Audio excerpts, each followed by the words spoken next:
Mm-hmm. Is this your water? Mm-hmm. No. Get out. Who's this? I brought an extra one. I could read two of them. I got something else on this. Oh.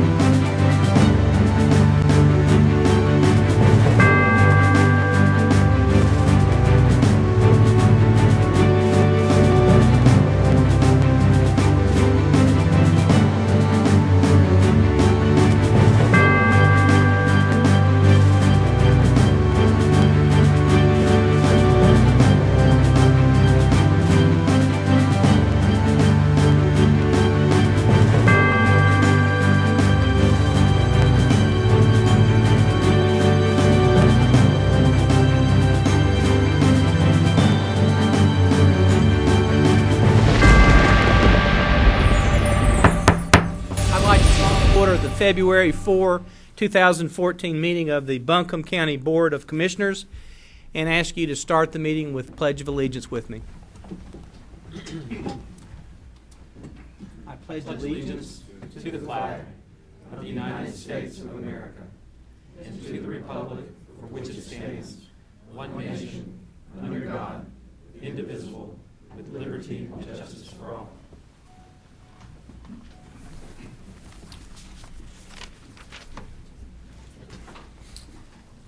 And there is a part that we want to know what your ringer says, but if you'll cut your phones off, I think everyone will have a better meeting. Next, we'll have a prayer, if you'll pray with me. God, thank you for the seasons.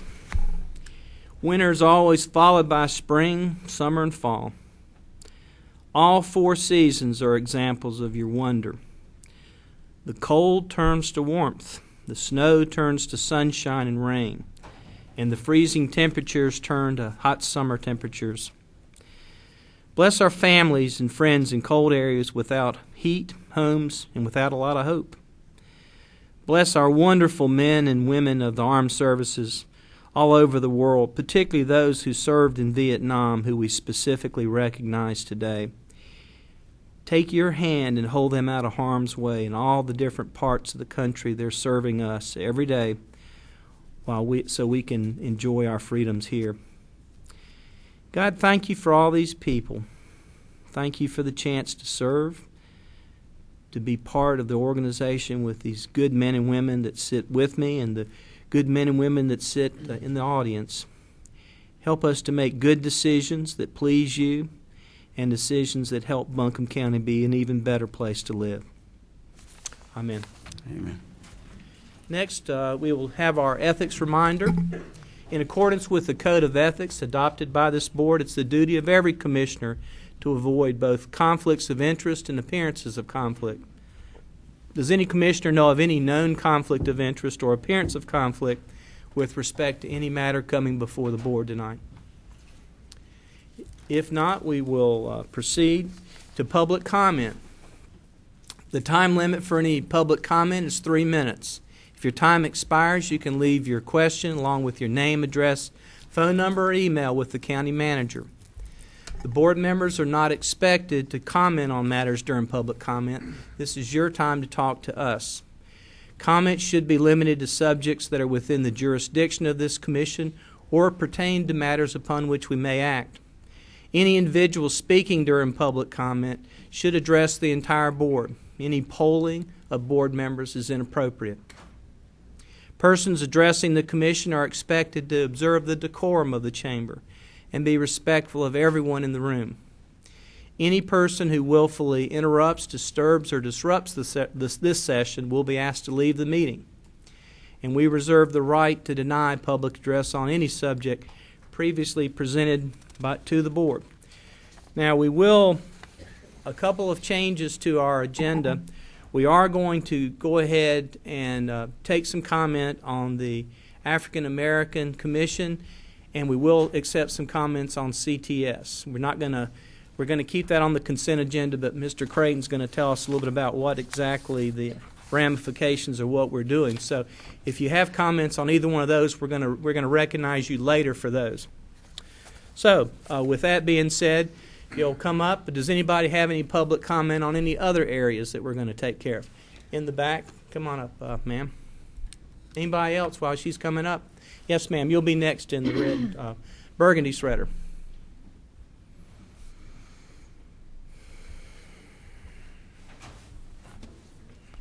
Hi, I am Reverend Lisa Landis, and a couple of things.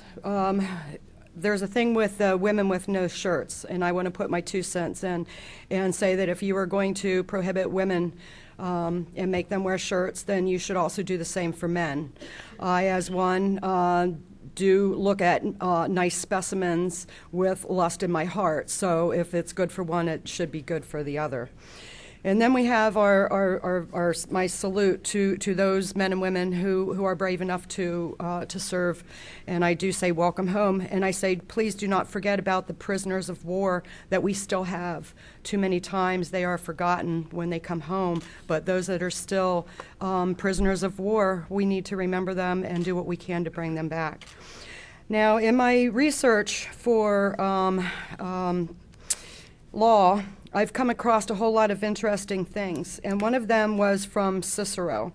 And Cicero was from 44 BC, and he was during the Roman Empire. And he had talked about wisdom, justice, courage, and modification. Wisdom, moral core is the natural law. And when you have absolute values, goodness, knowing the truth, understanding values and virtues, and how to apply the good to your life, that is the wisdom. Justice is never doing harm to anyone. Passive injustice is allowing someone to be harmed. That is a hypocrite. A hypocrisy is active injustice, allowing someone to do harm to another and doing nothing.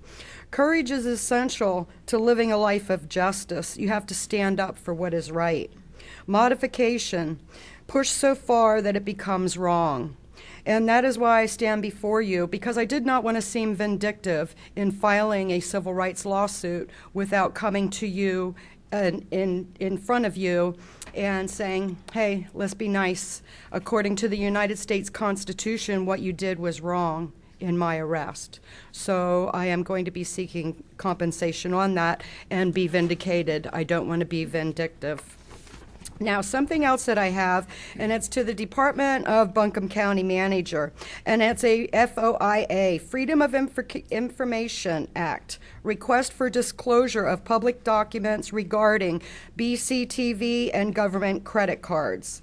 Now, I'll let you guys go through this, but I am requesting, according to the Freedom of Information Act, an itemized budget of BCTV for the years 2007 to 2014 and copies of all government credit card statements used by the Buncombe County Manager's Office for the years 2007 and 2014. FOIA. Okay, we will take those under advisement. Thank you, Ms. Landis. Yes, ma'am. Any other public comment tonight? Yes, sir, in the front row, or second row. We'll have you after her. Thank you. My name is Karen Cruiser, and I live on Old Farm School Road. It is my understanding that the application for a zoning amendment of the Coggins land will likely be on your February 18th agenda. I am here to ask that you please delay any decisions regarding this topic. As a community, we simply have not had adequate time to organize, to develop alternatives, or to prepare statements to present to you. Plans for the old Coggins Farm development have changed dramatically in a short period of time. Initial plans call for an agrarian hamlet of about 100 homes were first published in a May 9, 2013 article in the Asheville Citizen-Times. The goals of the developer were identified as a triple bottom line, consisting of profit, social justice, and environmentalism. While this development would mean change, here was plenty of good news. The scale, characteristics, and values of the development were largely compatible with those of the surrounding community. But then in December, a handful of us were invited to a David Case community charrette. where we learned that plans had vastly changed. 100 homes had now become 300 units, including 30 condos for assisted living, a restaurant, and elementary school had sprung up on the map. We were in for more surprises just 5 days later at the December 16th Planning Board meeting. 300 units had jumped to 382. The number of condos had risen from 30 to 60, and the joining a restaurant and school were offices and retail space. Open space shrank from 60% to 50%. Of the developer's triple bottom line, the social justice and environmental aspects were getting harder and harder to find. Plans for the development have changed rapidly and drastically, especially around the holidays, when many of our community members were out of town and Warren Wilson College was on break. Many in our community are just hearing about the development for the first time. We have held community meetings, but we need more time. We would appreciate at this time if you would allow us at least 2 to 3 months before you vote on a proposed zoning amendment that would convert much of the Coggins land from R2 to public service. Thank you. Thank you, Ms. Cruiser. Yes, sir. Any other public comment after this gentleman? Mr. Rice next after this gentleman. Thank you. Hi, my name is Dr. Bernard Schechter. Karen seems to have covered just about all of it, but at the same issue, there are environmental impacts to the plan that I've seen so far.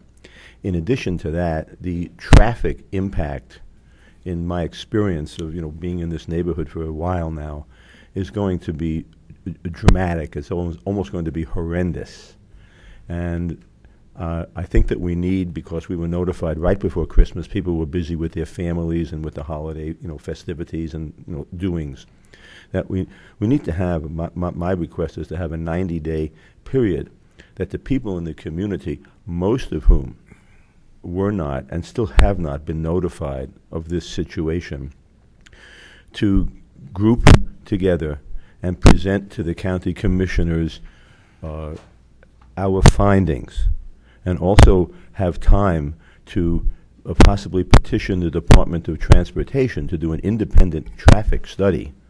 Like the other night on the way home on Route 70, I was the 17th car backed up at the traffic light, had to wait for 2 more traffic lights, and there were plenty of cars behind me by the time I was able to make my turn. This is going to interfere with Route 70, with the traffic on Route 70, the exit lane, to make a left turn when you're coming from Asheville, is just not long enough. And they're talking about 382 units. That would probably be close to 800 cars, possibly more, plus a school, plus restaurants, plus office space, plus I think there's elderly housing. And I'm just asking that the commissioners table this for a while so that the people in the community whose lives are going to be adversely affected by this project at least have an opportunity to retain whatever expertise we need to, and be able to present in this 90-day period next to the commissioners our findings, what we feel is the heart of the matter, and also possibly an alternative plan. Thank you. Thank you, Dr. Schechter. Mr. Rice? Any other public comment as Mr. Rice is coming up? Yes, ma'am, the Green. We'll have you next after Mr. Rice.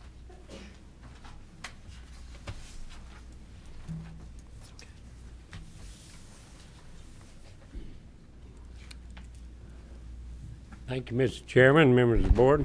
Good to see you again. And thanks for the veterans. I have a brother, a Vietnam veteran, World War II veteran. World War II, one that died in World War II. So we are very connected to that, and we appreciate their service. Tonight, I'm bringing you an issue that I've told you about in July at the community meeting, the first one we had on the Inca plant area, which is called the AB Tech campus, specifically on the OTM building and also the Inca campus, period. We've got a 1/4-cent sales tax going, and we're going to be doing some things to the buildings out here and all. But I brought this document tonight. It's a 40-page document outlining Republicans bought this in 2000, and nobody's on the board except David at that time. But this property was bought with the attorney, Walter Curry, AB Tech lawyer, and well known with the school board. This property was bought knowing that TCE was on that property at a concentration at one point of 1,500 parts per billion. In 2007, BASF would not go any further with any remediation, voluntary or likewise. They tried to put it on a low scale. Now we've come to the place at AB Tech. They've already had some discussion on it, and they've been talking about tearing the building down, building a new one. But this contamination that's on this piece of property, for the county to buy a piece of property with an attorney telling them that this was on it at this high concentration level, and it's still, the last I saw was 100 parts per billion, and the legal limit is 3 parts per billion. Well, you know, some people say, well, it's not, everybody's on city water. That does not take in the care of what the deed restrictions that you have on this property as well.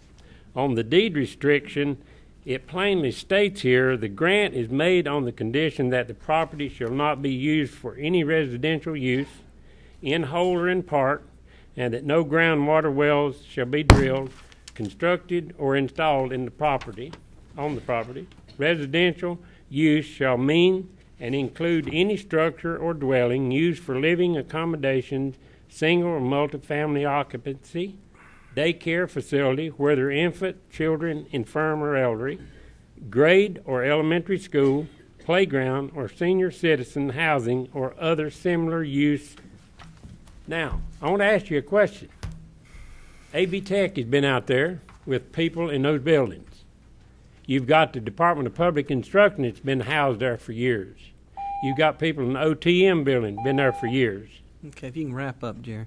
The wrap-up is, what is the liability of these people being hurt by the same thing as TCE at the CTS plant, and that's vapor intrusion, which We'll is not definitely being get looked into it. at. Thank you, Mr. Rice. Thank you for Thank you the very much. information. Mr. Yes, Chairman, ma'am. Yes, ma'am. if I would, the AB Tech does not own that front building that we're talking about tearing down. That is still property owned by BASF because of the environmental issues on it. So we did not ever acquire that property.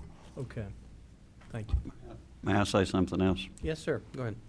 In the process of when it was $83 million for AB Tech, the $6 million that was going to out there has been taken off, so there's not going to be any money spent on that property out there now. The $6 million was pulled back, so that's where we're at. Thank you, our appointee to the AB Tech Board. Thanks for that information. Okay, yes, ma'am, in the green. Anybody else after this lady? Okay. Ms. Lawrence. Miss Lawrence, I'm sorry. Yeah, Carol Lawrence. I live in Holly Hill, adjacent to the Coggins property. And I think Karen Cruiser outlined the situation pretty well. I just wanted to note from the Buncombe County website, under the zoning page, it says Buncombe County zoning districts and regulations are intended to guide development within a metropolitan sewage district service area by concentrating commercial, industrial, and multifamily developments along major corridors, thus allowing single-family residential communities to maintain their residential neighborhood qualities. And I just wanted you to note, if you haven't been out that way, it's definitely a rural residential area. Thank you. Thank you, Miss Lawrence. Any other public comment tonight? We will be taking public comment on the African American Commission as well as CTS after we vote on those. All right, if not, is there a motion to approve the consent agenda with the addition of the appointment of Juvenile Prevention Council? Is there a second? Second. A motion by Vice Chair Frost, second by Commissioner Belcher. Is there any discussion? All those in favor say aye. Aye. All opposed, no. We will follow the agenda with those additions, and that includes the adoption of the consent agenda, which did include a resolution accepting bids and awarding a contract for construction of a water line to serve the residents in the area around the CTS plant. So, Mr. Creighton, could you tell us a little bit about what we just did? Sure, sure, Mr. Chairman. Back January 21st, we accepted bids for the construction of the water lines. T&K Utilities was low bidder at $1,664,555. At this point, we do not have a starting date. Naturally, the contractor's got to order materials. We've got right short of 3 miles of water line that'll be going in. I think the amazing thing is that there's just short of 9 miles of service line that will go in once the main line is in. So there's a lot of service hookups. There's 154 meters. So, but like I say, the contractor's got to order materials and then get their bonds. Then they have to set up a pre-construction meeting with Asheville Water Department. Then we'll be ready to proceed. It will take about a year to put this project in, simply because there are so many service lines. Okay. Said I'd take public comment. Does anybody wish to be heard? Yes, sir. Mr. McQueen.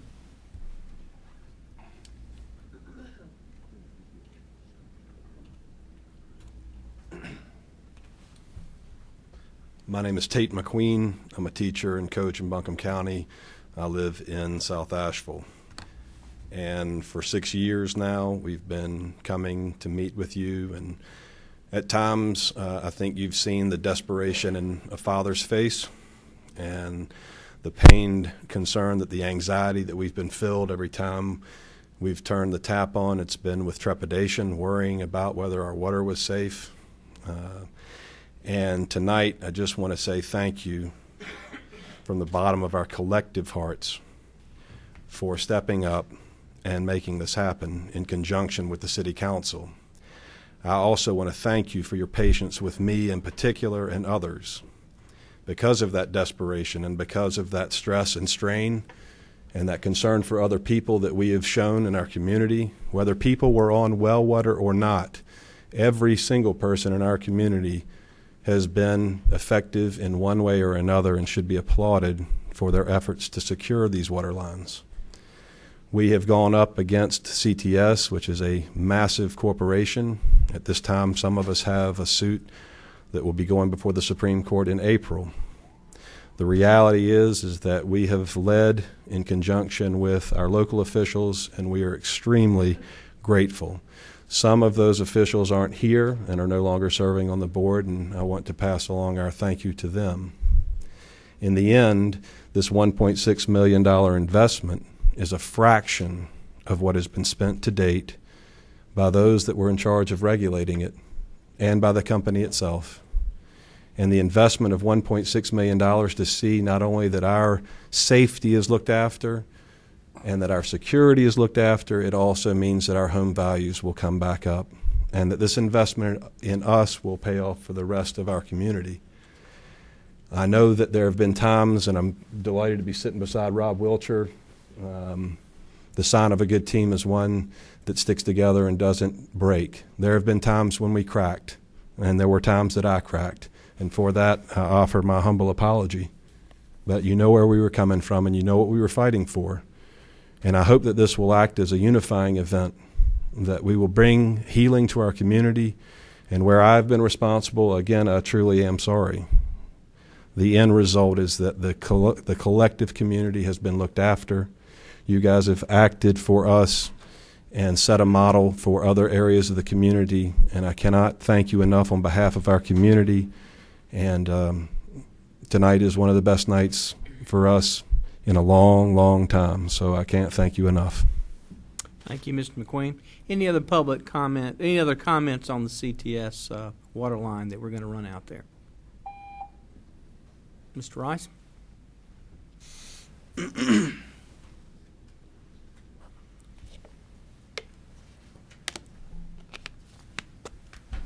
Thank you, Mr. Chairman, members of the board. I feel like I live out there in that area. I've helped the folks pretty due diligent to follow through this, and they have been very gracious.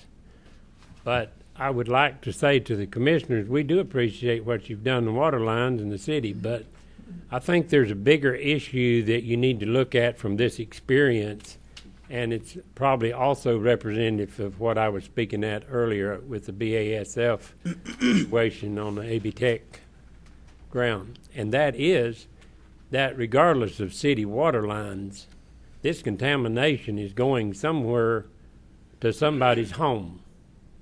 It does not have a stopping point. And I would like for you to look into these serious problems in Buncombe County and maybe even have a task force put together to find out what kind of environmental impacts like this is having across the whole county. And if you can form a cultural recreation authority to do the pleasure things of life, let's form one to do the safety of life. Thank you. Thank you, Mr. Rice. Any other public comment on this issue? All right. It is my pleasure to ask Coach Wilcher to come up.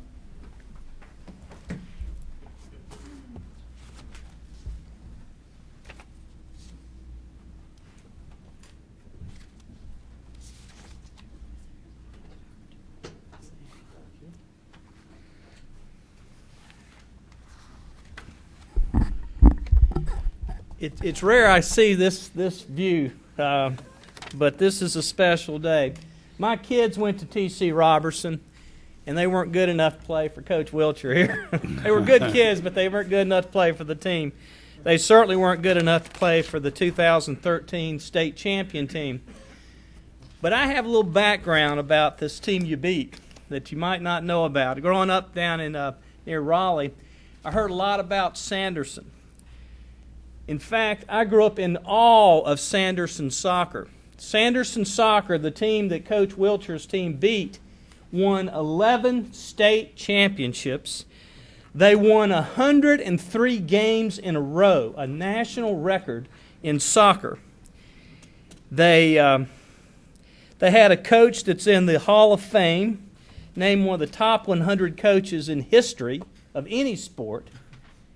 He's feeling really bad. And they thought, the article I've got for Coach is, the rich hope to get richer. And they were talking about how they were going to whip up on the old Asheville team from T.C. Roberson. They, I don't know how they were at the game, Coach, but they were pretty full of themselves because they had a lot of history behind them. In college, my roommate, my hallmate, played for Sanderson soccer. So every day I heard the soccer ball bouncing up and down because this guy was just into it. So the team you beat made it even sweeter. It's always sweet to win a state championship, but it was unbelievable to beat this team. And I took time to laminate this. I thought you might get a kick out of this. And Coach, I don't know if you have any players here. I know that they kind of go on to other things. Yes, I have. But I want to read the plaque here. On behalf of the citizens of Buncombe County, this board hereby expresses its sincere appreciation, honor, and pride in the T.C. Roberson men's soccer team on occasion of their third, they'll get to 11, third so far, championship. We commend the team, coaching, and support staff for their dedication, hard work, and winning spirit that resulted in another amazing season. We thank you for bringing honor. And Coach, we have a certificate for each of the boys, signed by, we have some that everybody signs and some that just the chairman signs. Everybody wanted to sign these because we're real proud of you. So this is for you. Tell us a few words, and Coach, it's good to see you, and we're mighty proud of T.C. Roberson Soccer. Go ahead and have a few words, and I'll step back up here. Well, first of all, thank you to Mr. Gant and to all the county commissioners for this incredible recognition for our team this year. On behalf of T.C. Roberson High School, our principal, Amy Roney, our athletic director, Laura Beatty, I'm proud to accept these awards. Our soccer team had an outstanding season this year, and just an honor to coach these kids. They're not just great players; they're great students and great kids. And so, once again, thank you for this honor.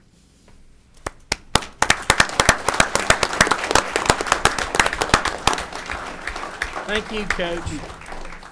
I think all three of them came on your watch, didn't they? They have. There you go. We get a little more gray in the hair. He'll get up to 11 or 12 at least. Thank you, Coach. Next, we have a presentation by Vice Chair Frost of the Vietnam veterans to the Vietnam veterans on the 50th anniversary of the Vietnam War. We have Alan Perkall here, Vice Commander of the local Vietnam Veterans of America, and Alice Naflinch, is that right? Naflich. Come on up. She's with the chair of the Buncombe County Veterans Council, and they'll be here to accept any other veterans that want to come up. We'd like them. Any other vets that want to come up, y'all come on up too. Here they come.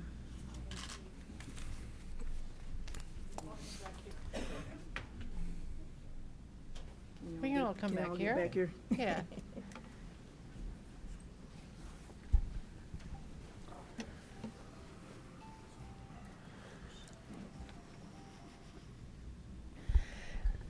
This is very personal for me. One of my big brothers, I have two, he's a Vietnam vet. And I remember very clearly, I was a senior in high school when we couldn't believe it, we were going to be able to pick him up at the little airport in our town. He'd been wounded. He went over with a head full of hair. He came back bald, and took years to adjust. But what I remember about that day in the airport, I was a senior in high school, and I remember when veterans came home from World War II in Korea, and the carpet was rolled out. But because people had different feelings about the Vietnam War, the brave people that went were the ones that were punished. And so, to this day, that's just wrong. And you all need the carpet rolled out for you on a continuing basis, because you were the unsung heroes, and you all didn't get nearly what you deserved when you came back. So on behalf of all of us, we're with you, and every veteran, but you all. I'm going to read this a little bit. County of Buncombe Proclamation of Commemoration of Vietnam Veterans on the 50th anniversary of the Vietnam War. Whereas American involvement in the conflict of Vietnam spanned several decades, with the ground offensive officially beginning in March of 1965 with the deployment of 2,500 Marines. By Christmas of that year, nearly 200,000 American troops were in the country. And whereas this war was long and controversial in nature and defined an entire generation of Americans, 216,000 of North Carolina's men and women served in the military during the Vietnam War. 4,200 were wounded, and 1,624 were killed in action. And whereas by the official end of the Vietnam War in April of 1975, nearly 3 million American servicemen and women had been on the ground, in the air, on the rivers, at sea, within Vietnam's borders, fighting heroically to protect the ideals we hold dear as Americans. At least 58,195 paid the ultimate sacrifice during this difficult and painful period. And whereas, in recognition of a chapter in our nation's history that must never be forgotten, let us renew our sacred commitment to those who answered our country's call in Vietnam. May we remain thankful to those who fought in this conflict and honor their legacy of service. And whereas the freedoms and liberties we are blessed with to enjoy are a direct result of courage, dedication, and sacrifice of members of our armed forces. And now, therefore, it be proclaimed by the Board of Commissioners of the County of Buncombe as follows. 1, that this board does hereby proclaim February 4th through November 11th, 2015, commemoration of Vietnam veterans on the 50th anniversary of the Vietnam War in Buncombe County. 2, and that this board does hereby encourage all citizens to show honor and respect to our Vietnam War veterans.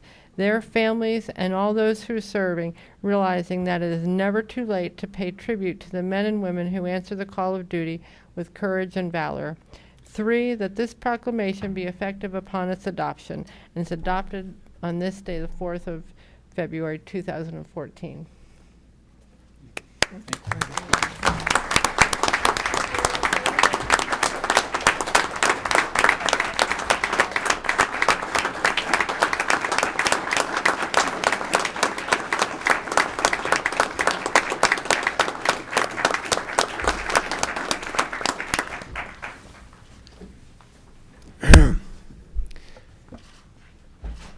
It means a lot when you recognize those who served in Vietnam. This is 2014. Most of us served in the 60s or 70s. And today, on behalf of Chapter 124 Vietnam Veterans of America and Vietnam Veterans of Buncombe County, it touches our heart that you recognize us. We will always be there for future veterans. It's a proud day as a citizen of this county that you honor us with this proclamation.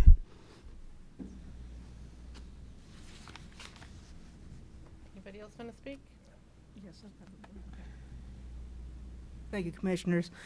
As Chair of the Buncombe County Veterans Council, it is my honor to present the VVA Chapter 124 here. They just became members with the past year or so. I like to see all veteran service organizations to join the Buncombe County Veterans Council so you have a voice. There's almost 800,000 veterans lives in the state of North Carolina. 200,000 are these guys.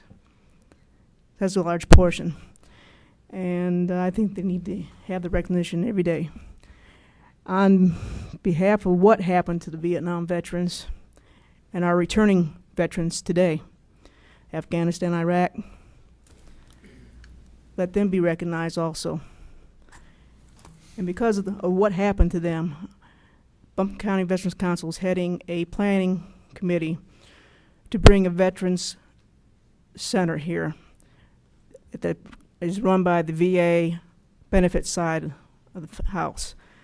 It's very deeply needed because we're losing 22 veterans a day to suicide.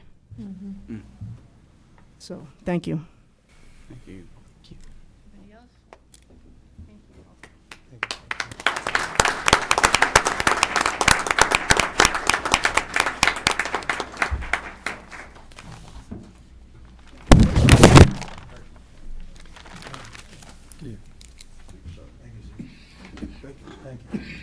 Thank you for your service.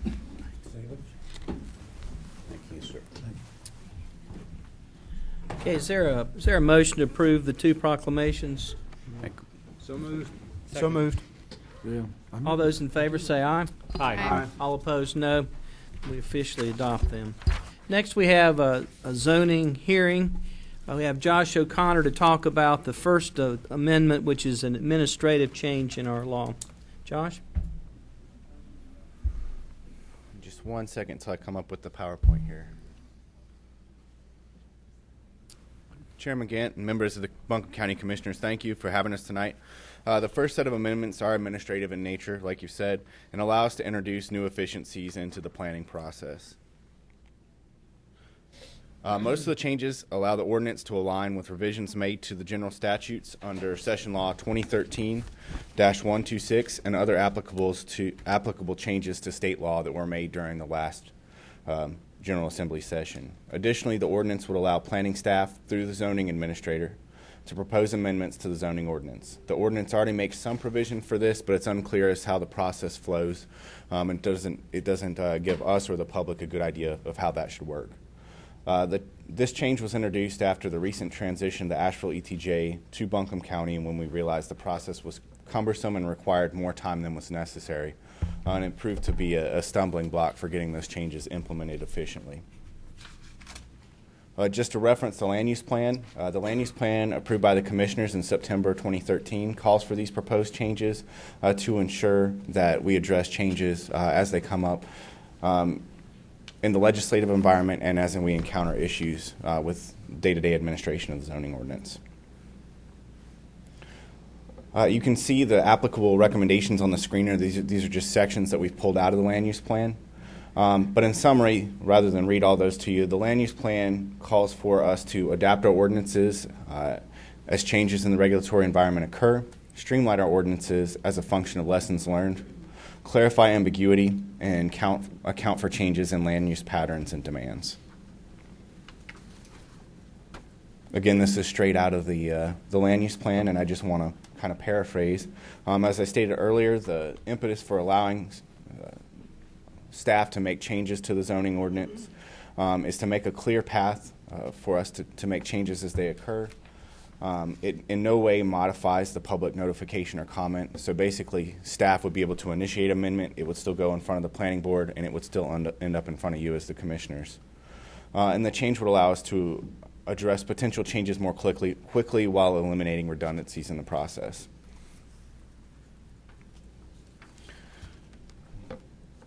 Just to give you a more detailed overview of the changes made by State Law 2013-126, it makes a number of changes to how our Board of Adjustment operates, and the Board of Adjustment is tasked with kind of day-to-day operation of the ordinance, issuing variances, looking at conditional use permits, and a more detailed review of the ordinance as it operates. Largely, the language was intended to clarify previous ambiguities in the Board of Adjustment processes as they were laid out in state law.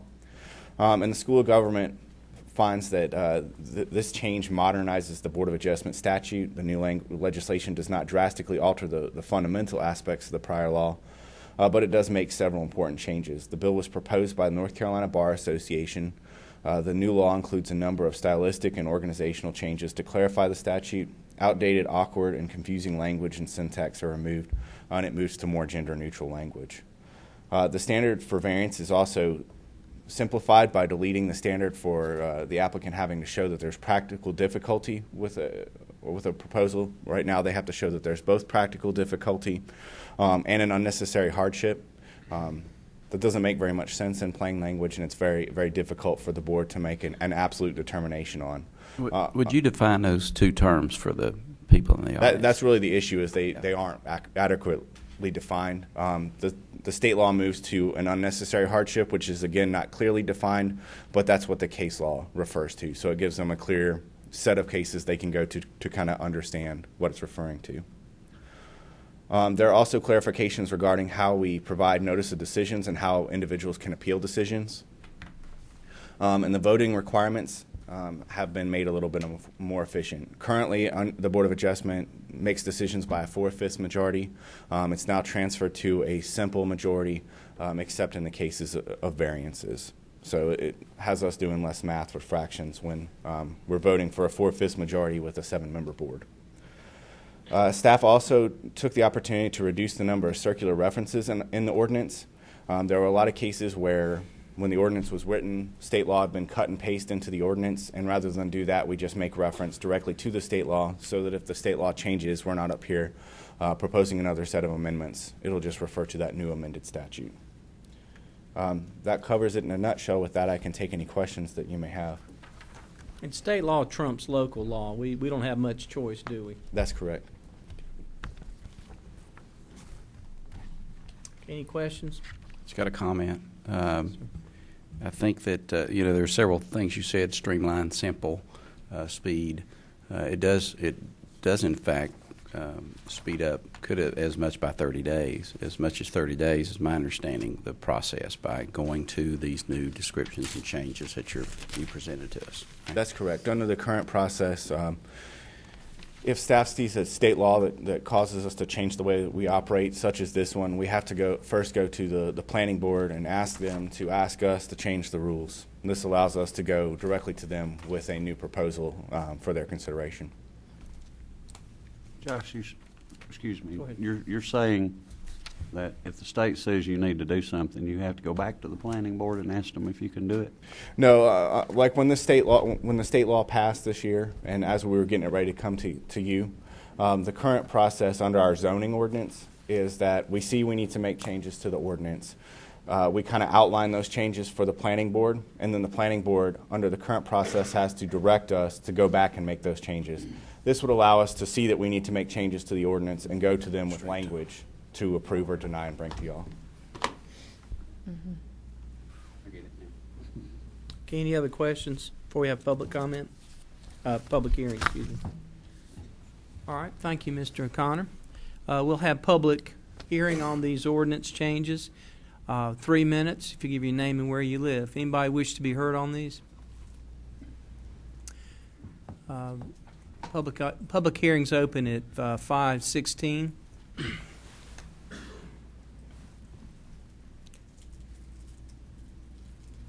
Last call. Public hearing closed, 5:17. Is there a motion to approve the administrative changes outlined by Mr. O'Connor? So moved. Motion by Commissioner Belcher. Is there a second? Second. Second by Vice Chair Frost. Is there any discussion? All those in favor say aye. Aye. Opposed, no. Motion carries 7-0. Next, we have a public hearing on another zoning text amendment. This one concerns conference center and resort districts. Josh? Okay, this particular ordinance amendment has been in the works for some time. I believe we started the process in 2011, so we're happy to bring this to you tonight for your consideration. Just to outline it in a very basic sense, what we're proposing is that we add a new zoning designation to the zoning ordinance, which would be the Conference Center Resort District, and that would be the CR district. Looking at why we need that district, specifically to address conference centers and resorts. A conference center district allows us to look at the way that conference centers operate specifically as a use and account for their needs rather than trying to wedge them in with one of the other existing districts. It gets us away from a one-size-fits-all approach and keeps us from casting the net a little too broadly. Additionally, as we look to the future, having a conference center and resort specific district allows us to make changes to the zoning ordinance which only impact a specific category of users. Again, to make reference to the land use plan, a number of the zoning amendments that you're going to have coming before you in the next several months were precipitated through the land use plan, and this is no exception. The Conference Center and Resort District is called for specifically in the September 2013 update to the land use plan. And this is just where it's addressed specifically. The concept of the resort district originally began in 2011 as it became clear that our recreation trends throughout Buncombe County were changing and that our current public service district was not able to fully encompass the needs of conference centers and resorts. Additionally, technical issues with the Biltmore overlay created additional problems in that the current language in the ordinance prevented us from enforcing the intent of the overlay. We evaluated the need for a conference center district in the land use plan, allowing for a direct justification of the district. In that justification, which you'll see on the screen, we found that current land use policies do not address the unique characteristics of large-scale resort and conference center type facilities. The current land use policies fail to adequately accommodate the uses which occur on these facilities, as well as their unique patterns of development. The recommendation from the land use plan was that a resort conference center zoning district be developed in order to accommodate large-scale resorts, retreats, or conference facilities. And one key aspect of that is it's envisioned in the plan as it would encompass properties that are over 100 acres in common ownership, and that's the ones that we would allow to be zoned as a conference center or resort. And looking at how the county sits right now, many of the types of facilities that we're talking about, whether it be a summer camp, a conference center, some type of resort, they're zoned inappropriately. What we find is some of these areas are sitting in an R2 zoning, and there's really no way to give people a clear idea how those are going to grow and what's allowed and what's not allowed. It also kind of limits how those camps can be used, how those resorts can be used without some type of change. A lot of them are in the public service district, which allows for how they're being used now, and it could be applied to those facilities, but it doesn't provide the necessary distinction between an institutional type use, such as a college campus or a large hospital district, and a resort / conference center type use. The current zoning districts have created difficulties in addressing the needs for expansion, as I said. So that's the basics of the resort district itself. One thing that we would request, if the commissioners are obliged to approve this proposal tonight, is they allow a 60-day fee waiver for rezonings. This would allow those that would be impacted by this district to electively apply for it rather than the county going out and assigning it to folks. We want to keep the district elective, allowing for owners of conference centers and resorts to apply for the rezoning. And it's not the purpose of proposing this is not to force rezoning, but to make new options available for those individuals. So that's what I've got for you. I can entertain any questions that you may have at this time. Any questions for Mr. O'Connor? Why did we come up with a new idea that actually impedes people's property rights one more time? Can you phrase that, or maybe give me an example of how it may impede? People that own property and want to do stuff with it, now we're going to tell more people what they can do with their property. Well, these are all areas that are currently zoned, and the reason that we had it as an elective zoning is we don't want to apply it where people don't want it. They would elect to have this applied. A place like this would be in a business district more than a residential district to start with, Josh. Me personally, I'm not for adding more zoning, period. And I think this, the way that we envision this actually adds new uses or categories that under commercial zoning or public service zoning, they may not have at this time. So I don't know that we're taking away anything. When we constructed the district, we looked at where are these places now, what are they allowed to do now, and we went down that list and specifically attempted not to take anything away, but make sure that the uses that they needed were accounted for. We have conference centers in this town that didn't have to go through that. So, I don't know what we're trying to accomplish by adding more and more layers to the zoning. But I'll definitely be against this one. Okay, and just to give you an example, Luther Ridge is an example of a conference center that this may apply to should they elect to do that. And at this time, it's zoned R2, so expansion for that facility without some type of zoning change is very limited. And we wanted to provide a tool that they would be able to expand when necessary. My understanding is this actually gives them more flexibility than what they have had. That was the intent of constructing the ordinance. And that has already been, I've seen that in action at Biltmore already.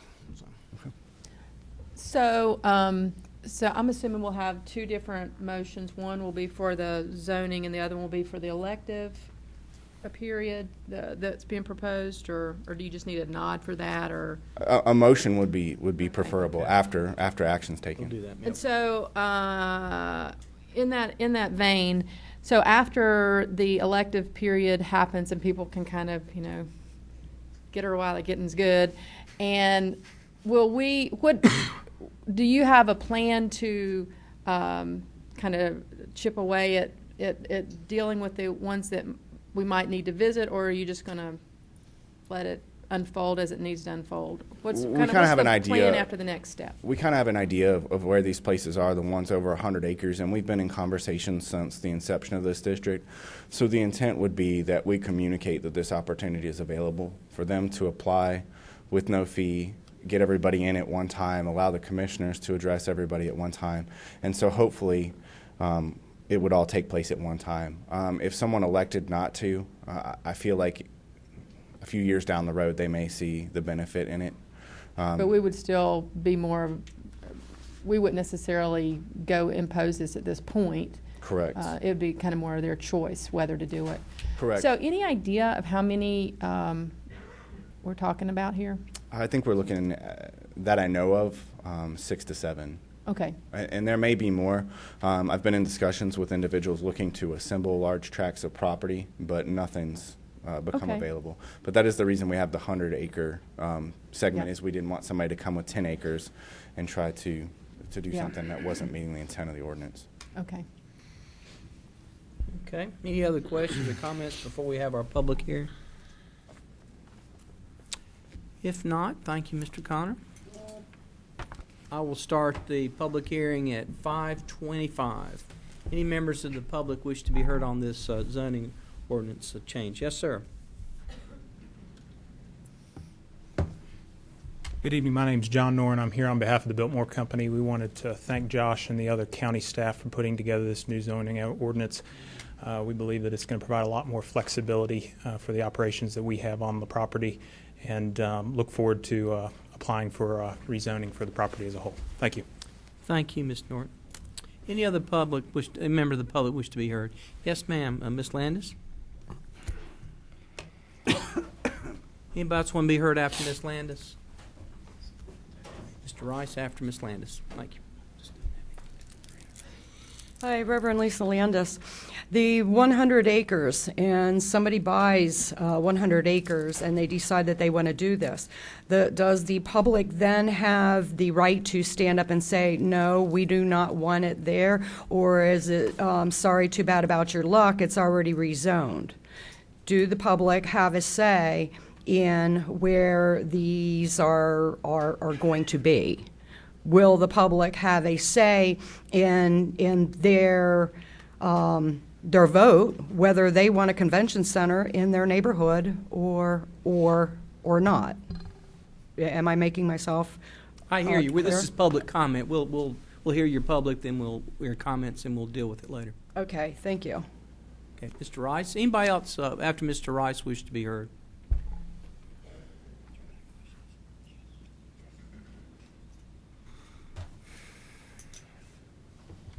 Thank you, Mr. Chairman, members of the board. Convention center brings in a lot of money. I think it's a good thing in one way. Another way is we've got 7 people or 7 businesses. Have they been surveyed and asked specific questions? And how many said yes to it? How many said no to it? And what was the reason why?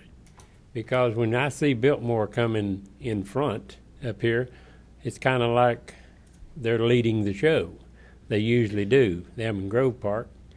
So I think we need to hear from those 7 to see what the real issues are. I'm like Mr. Fry. I don't like zoning either. But what is the impact and who is leading it, I think is a good issue to look at. Thank you. Thank you, Mr. Rice. Any other members of the public wish to be heard on this public hearing on this zoning amendment?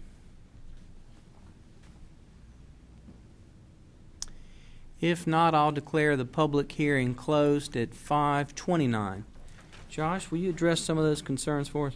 Sure. On the first concern, if someone were to apply for a rezoning on a piece of property that was 100 acres, it would work the same as our standard rezoning process. An ad would be put in the newspaper, a sign would be placed on the property, and everybody within 1,000 feet of that property's perimeter would receive mailed notice. There'd be a public hearing in front of the planning board, and then there would be a public hearing in front of yourselves. In addition, with the way that the conditional use permits and plan unit development permits work after that rezoning, there would most likely be a Board of Adjustment hearing to get into the specifics of the types of construction, what they were building, and the uses on that property. The conditional use standards for plan unit development kick in anytime a building more than 35,000 square feet is constructed, or anytime you have 3 or more buildings on a single property. So there would be multiple venues for public comment.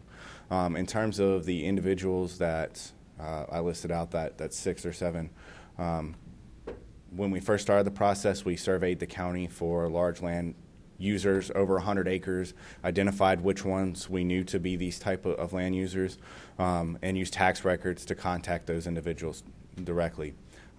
We started drafting this ordinance back in 2012. They've been receiving copies of this ordinance since 2012, and updated copies. We've been able to answer their questions as they came forward. And to my knowledge, there's not been any negative reaction to this particular set of amendments. Okay, thank you.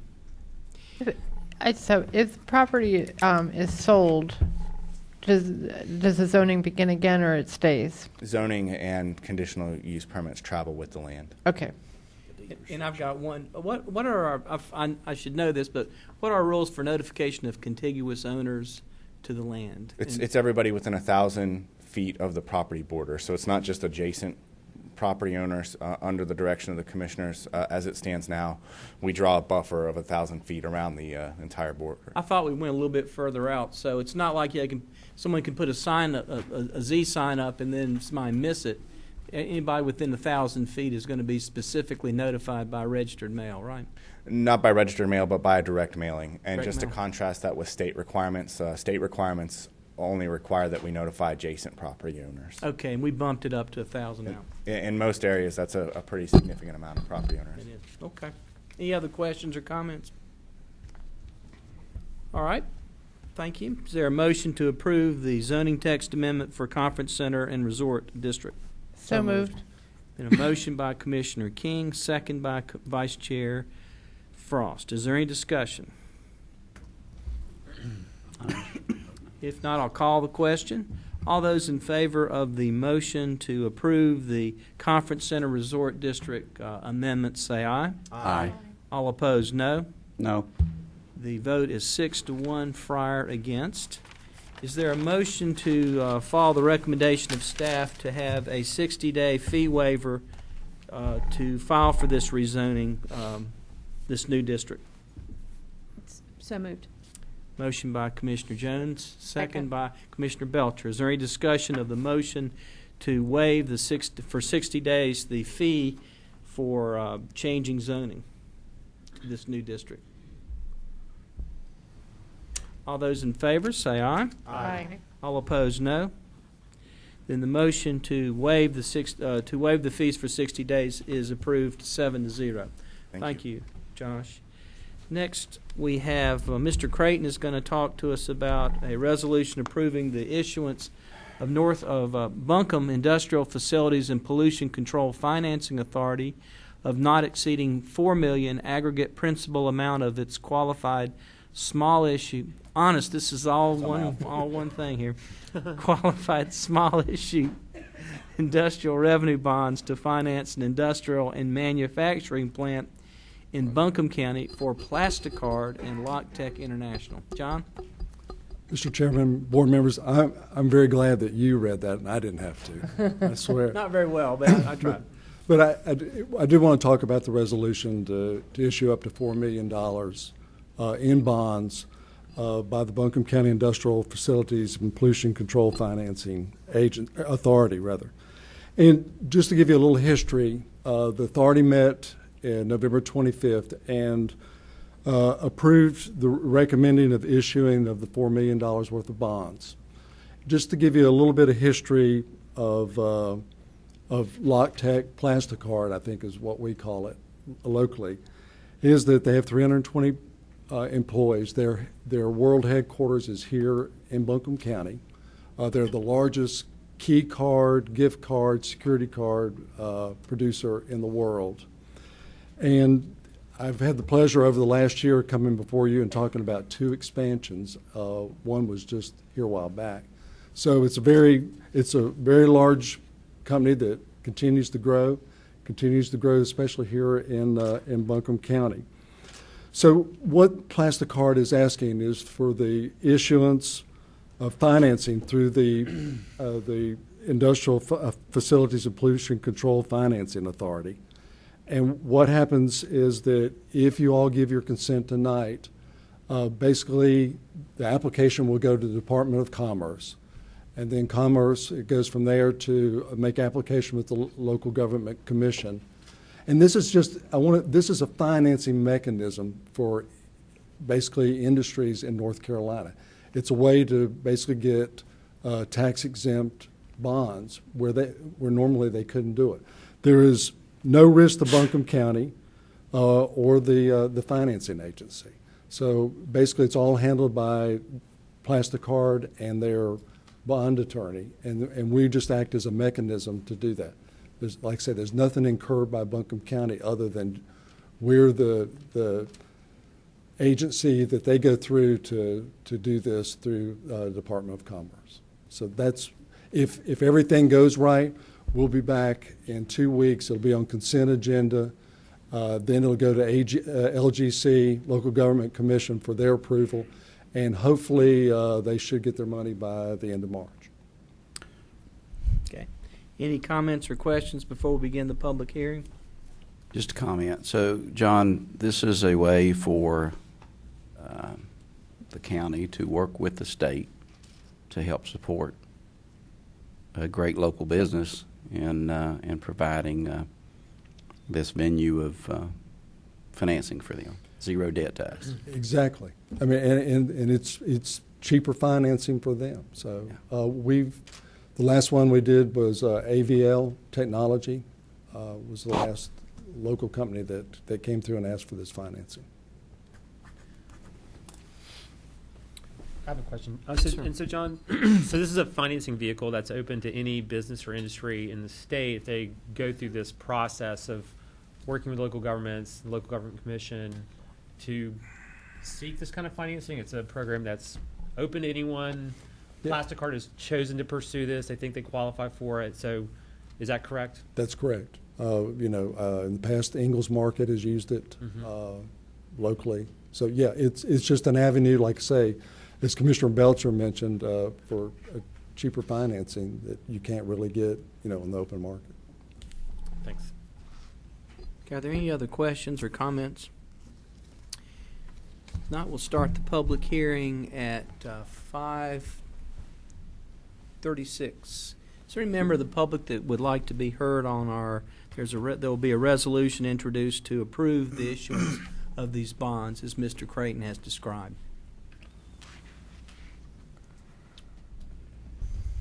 Yes, ma'am. Ms. Landis?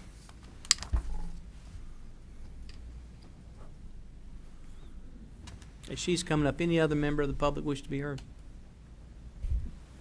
Reverend Lisa Landis, when I was over in Transylvania County, there was a grant, and it was a small business grant that had come up, and it had ended up going to a corporate business. And my question here is this grant open also to small businesses, and is it advertised to small businesses in order to use something of such? Or does it have to be a business that is large in stature? And when we're talking about these great local businesses, and I'm listening and I'm hearing plastic, and I'm seeing the poisoned waters from the last great local businesses that went out of business, I have to ask, if they are expanding, what are the measures that they're taking in order to not pollute more than already has been? Are there any type of let me see, are there any type of guidelines that will say, hey, ma'am, we're not going to pollute, that we care? If they are expanding, is there anything that's going to guarantee that their expansion is not going to add to more pollution? Thank you. Thank you, Ms. Landis. Any other member of the public wish to be heard on this public hearing? If not, I'll declare the public hearing closed at 5:38. John, will you address the issues raised?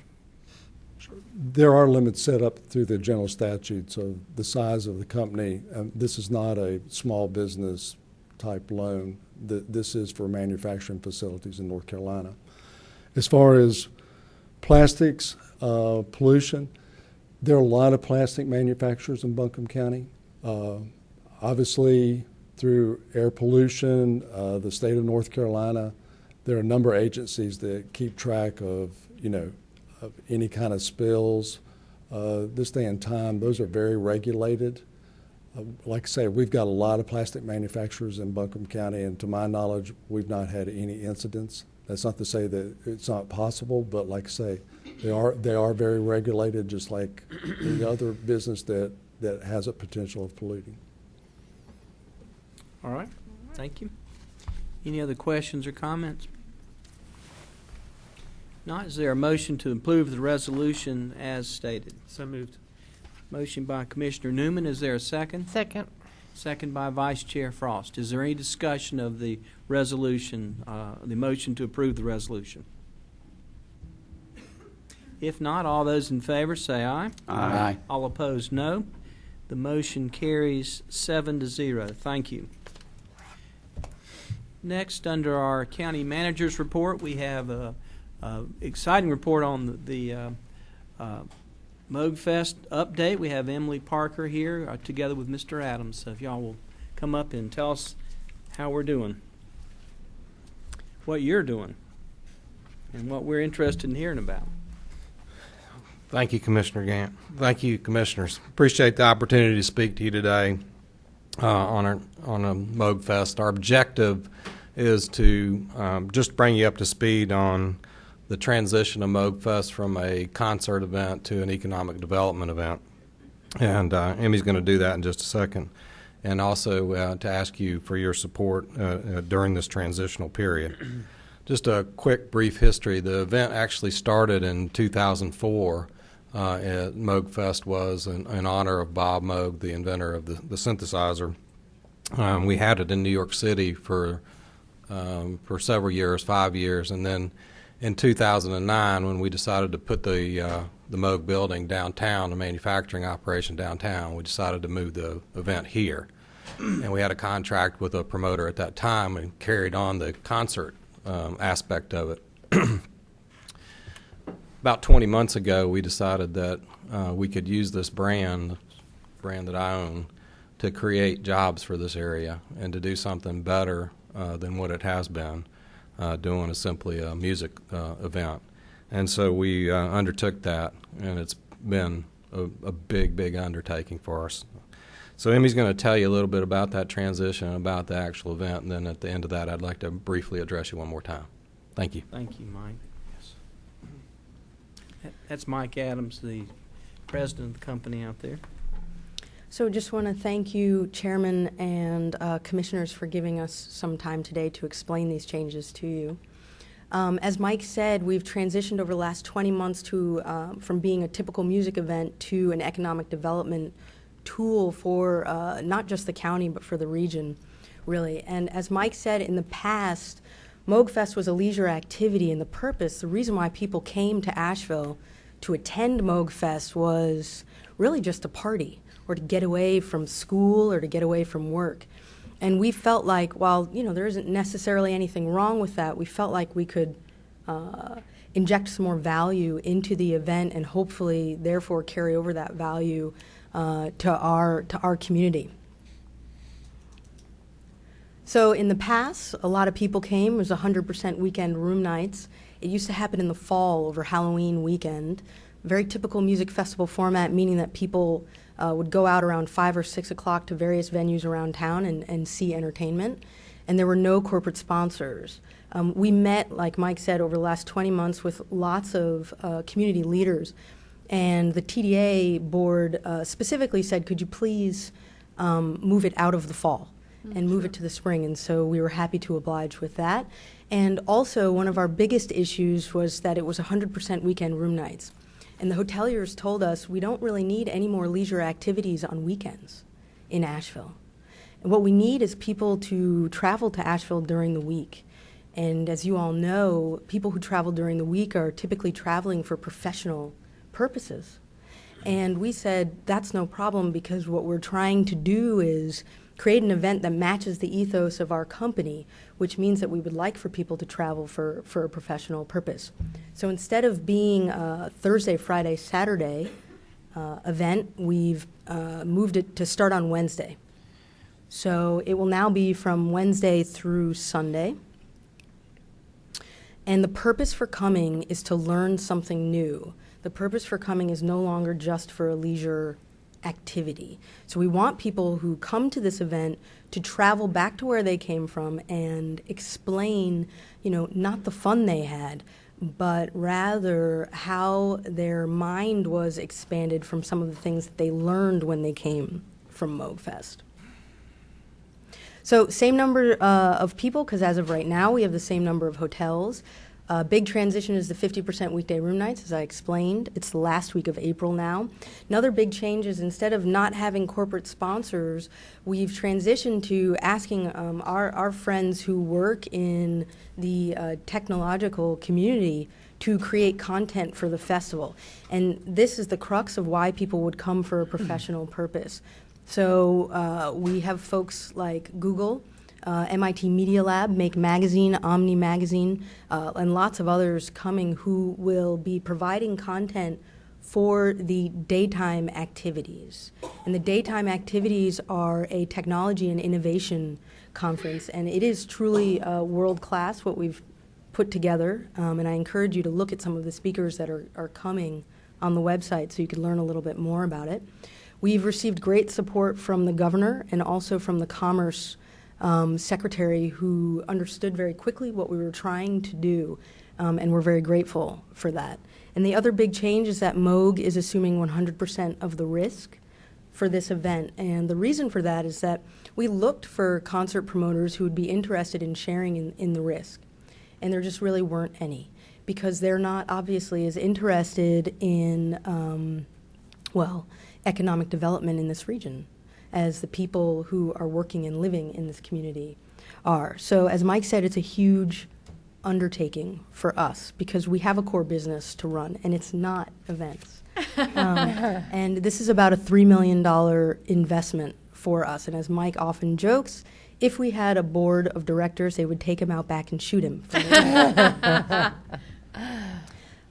Just a little bit about South by Southwest. The format of Moogfest moving forward is very similar to South by Southwest, which is an event that takes place in Austin, Texas. And this slide just shows you that you have people traveling to South by Southwest for professional purposes.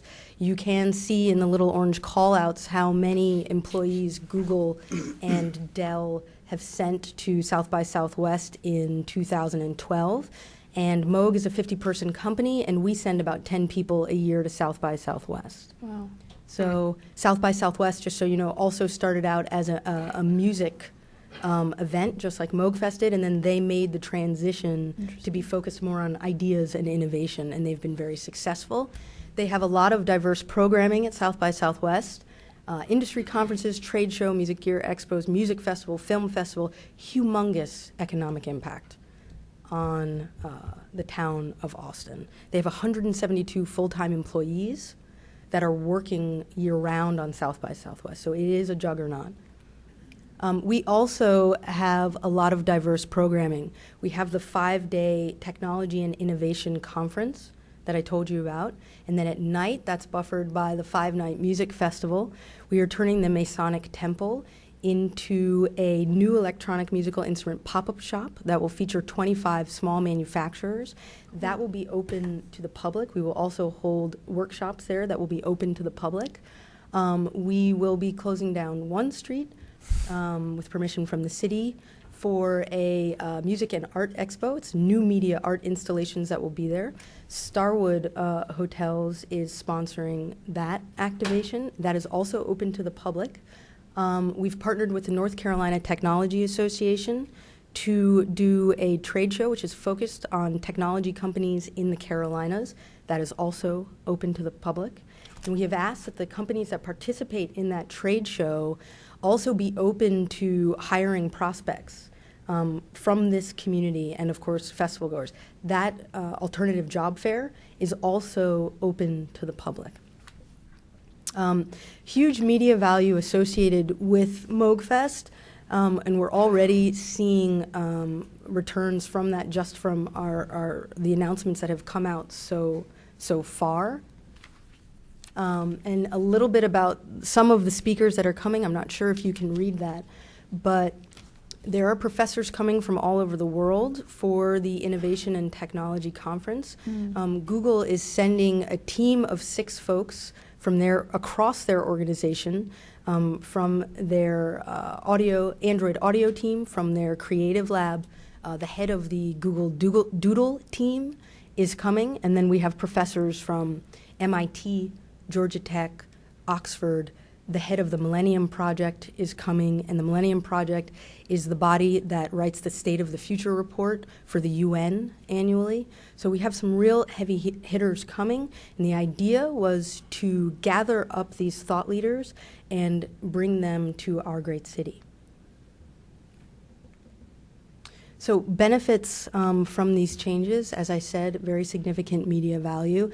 We've already seen 350 news posts written around the world about the upcoming event at the end of April. And this does not include social media activity, which has just been extensive. And I saw 2 tweets last week from South America. One of them said, "What is North Carolina?" And the other one said, "Where is North Carolina?" So we're already having some kind of impact. Yahoo News, NPR, Spin are some of the folks who have already reported on this. Lots of upcoming coverage. We just did an interview with Condé Nast Traveler yesterday about Asheville, and we already have received press passes from some of the organizations that you see on the screen. Most notably, the features culture writer from the New York Times is traveling to Asheville for the 5 days. So you can start to understand some of the impact that this will have within the world's press. Lots of hotel nights, and hopefully a $30 million economic impact on the city and the county. And we are not, undertaking this huge project simply because we want people to come to Asheville for these 5 days. For us, it's really about achieving these long-term goals. And what you see on the screen was generated by an independent research firm that looked at the effects of South by Southwest on Austin, Texas. And we are trying to achieve what they have achieved there, which is through South by Southwest, Austin, Texas began to be perceived as a town that's supportive of innovation. That is also the perception that we would like to create about Western North Carolina and Asheville. Because if we're seen as a community that's supportive of innovation and then in turn entrepreneurship, we have the ability to attract and retain very specific type of talent. And if we're able to attract and retain this talent that works in and around creative uses of technology, web developers, video game developers, UI designers, UX designers, then you see business recruitment and expansion. And there's 2 schools of thought on this. One says attract the people, the talent, and the businesses will follow, and the other one says attract the businesses and the talent will follow. We believe that there needs to be some kind of balance to that, of course, and both efforts need to be undertaken. And at Moog, we felt like we could take on the attracting the talent portion of this. So that's why we focused our efforts here.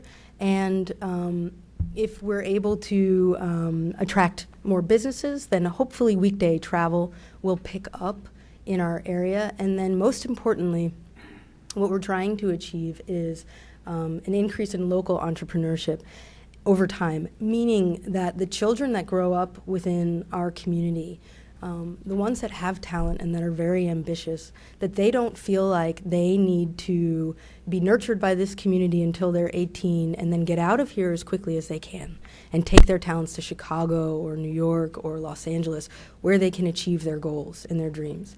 It would be wonderful if they felt like they could achieve those goals here in this community and return back to this community what was given to them.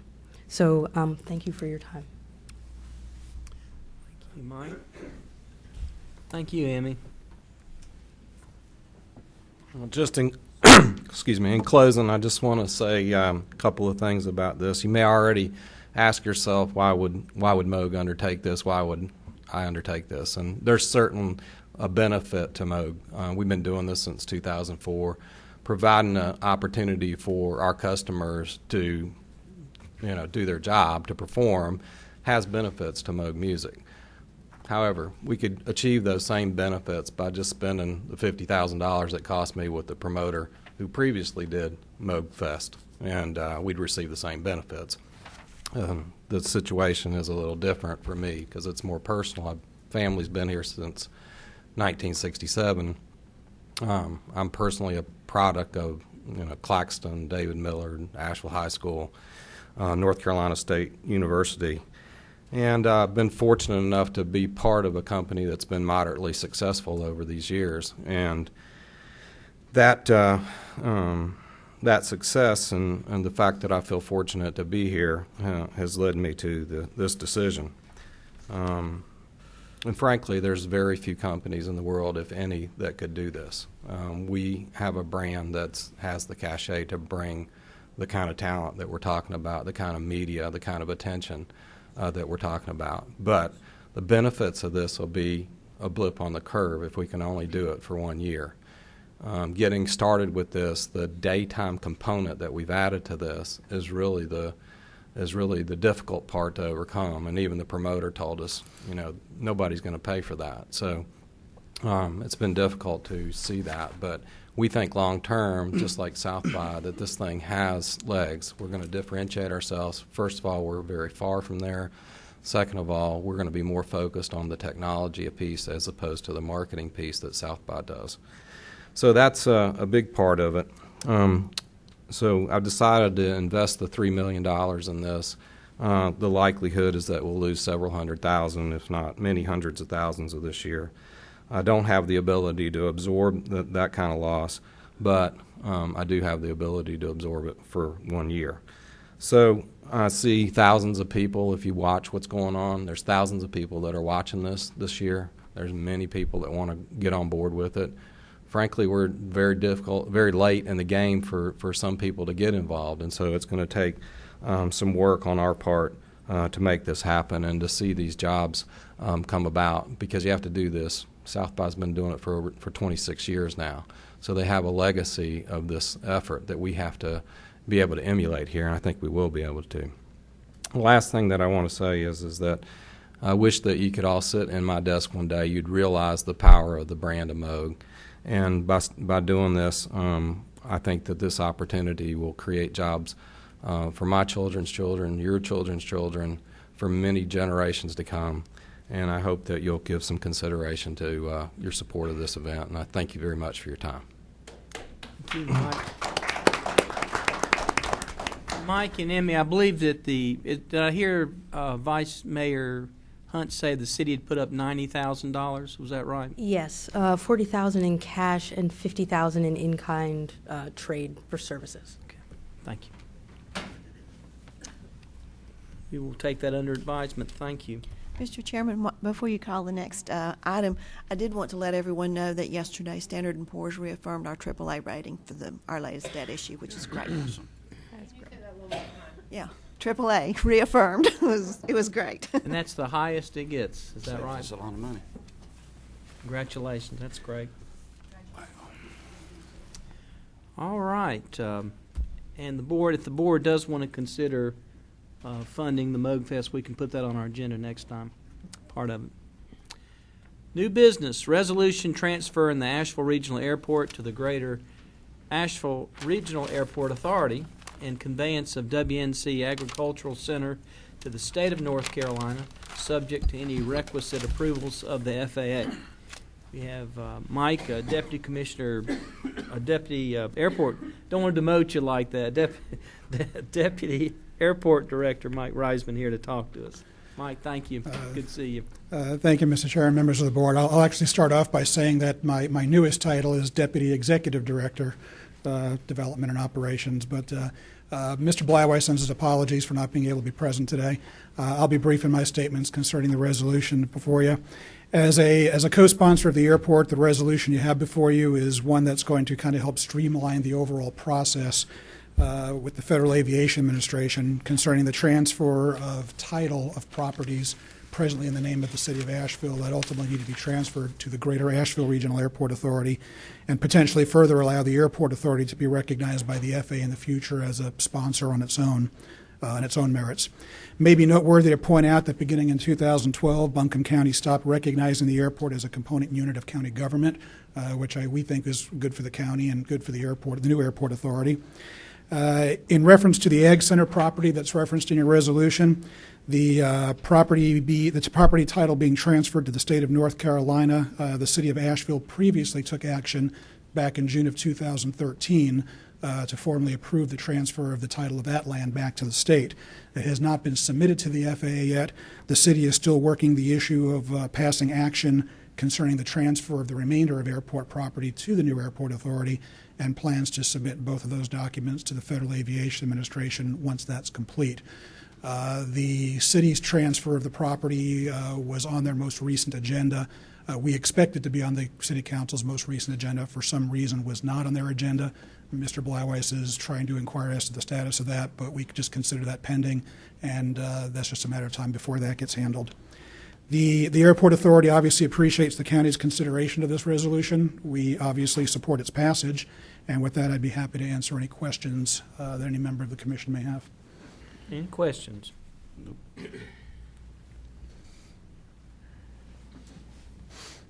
Okay, thank you, Mike.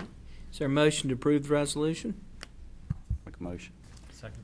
Motion by Commissioner Belcher, second by Commissioner Newman. Is there any discussion? All those in favor of the resolution, say aye. Aye. All opposed, no.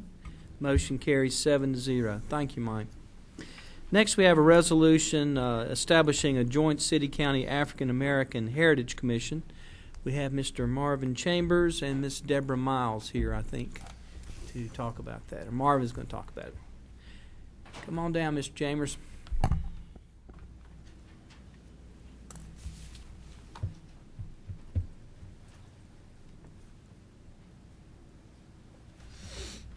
Good afternoon. Good afternoon. Good afternoon. Good afternoon. All right. Mr. Chairman, members of the Commission, it is indeed an honor and a pleasure for me to come before you this afternoon to speak to you in support of the African American Heritage Commission. And I believe we have a video to show you if someone would start it for us. I want to say to you that I've lived in Asheville all of my life, with the exception of the time when I went away to school. And as I have looked in the annals of history of this city and the area, I could see students coming from Leicester. We called it Leicester at the time when I was in school, but it's Leicester, who rode buses from early in the morning to late at night to get to school, and coming from Black Mountain. Many of them probably didn't know too much about the history of the African Americans who had contributed to this area. The names of Isaac Dixon, E.W. Pearson, Floyd McKissick, James Ferguson, who came in much later years. But to know that this history exists in this town and in this area. Then we had the progress of urban renewal and some of the other things that have come through. And as they came through, they destroyed also what then was the camaraderie and the existence of any of the black history that was there, that was passed down through the families. And I ask to you, as the city has already approved this commission, that you search your hearts and your minds and look at it in a very serious manner and take into consideration that this city here in Asheville has a history that is, in my opinion, that is beyond reproach to any other city in this state. When you look at what has been contributed by the people of this city and this area, you would be in awe. I have friends who come here from various areas of the country and who are asking, where are the black folk? And I said, they're here in the city. They say, where?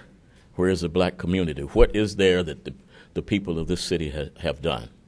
I know when I was at A&T in Greensboro, some of the things that we did there, and you go to Greensboro and you find that there are people who are talking about the February 1 and those kinds of things that share much of what was done in Greensboro and Raleigh and other places. Well, Asheville has a history too.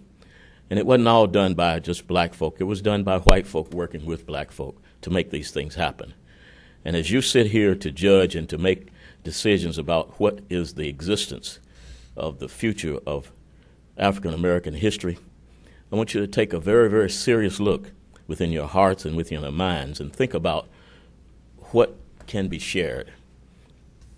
Just a stone's throw from here, there was an all-girls school, Allen High School. All the boys used to love to go there. Then 2 stones throw from here was Stevens Lee, which was the only high school for blacks or African Americans that existed in this area. And students traveled from Burnsville, Leicester, Black Mountain, and other places just to go to school. There's nothing that really says very much about that now, but when you look at it, I can recall November 1957, Stevens Lee won the state championship. We were the most excited people that you could ever think of. We won the state championship. We beat Rocky Mount 25-7. I remember that to today. And whenever I travel and I see people from Rocky Mount, I remind them of it. So what I'm saying to you is this. Many of you probably didn't know that. Well, I know Asheville High won the championship, but we won it first. And I want you to know that too. So we need to say those kinds of things so the young African Americans can have something to relate to and understand that there is a history that exists, and you can relate to it and be a part of it. And you as commissioners, when you travel, you can have some bragging rights too. You know, we talk about Wilmington, we talk about Raleigh, we talk about Greensboro, but there's Asheville that stands high in the mountains of western North Carolina. And nothing is better than to be in the land of the sky early in the morning. That ends what I have to say, and many of you may have questions. If you do, I'll be more than happy to try to at least answer them. If not, I can refer you to someone who can. All right. Thank you, Mr. Chambers. Any questions? I just like to make a comment. Thank you for something of a walk down memory lane. I remember the Eagle Market Street and South Charlotte Street area when that was a very vibrant community. I mean, it was just so much going on down there when I was a kid in the 50s and the 60s. And this was, I didn't think you were that old. Thank you. Okay. Let's hear from the public. Yep, let's hear any public comment. I think we did say we do public comment. Yes, ma'am. Yes, sir, and you 2 gentlemen there in the back. Start with you with the black jacket there, and you with the gray jacket next.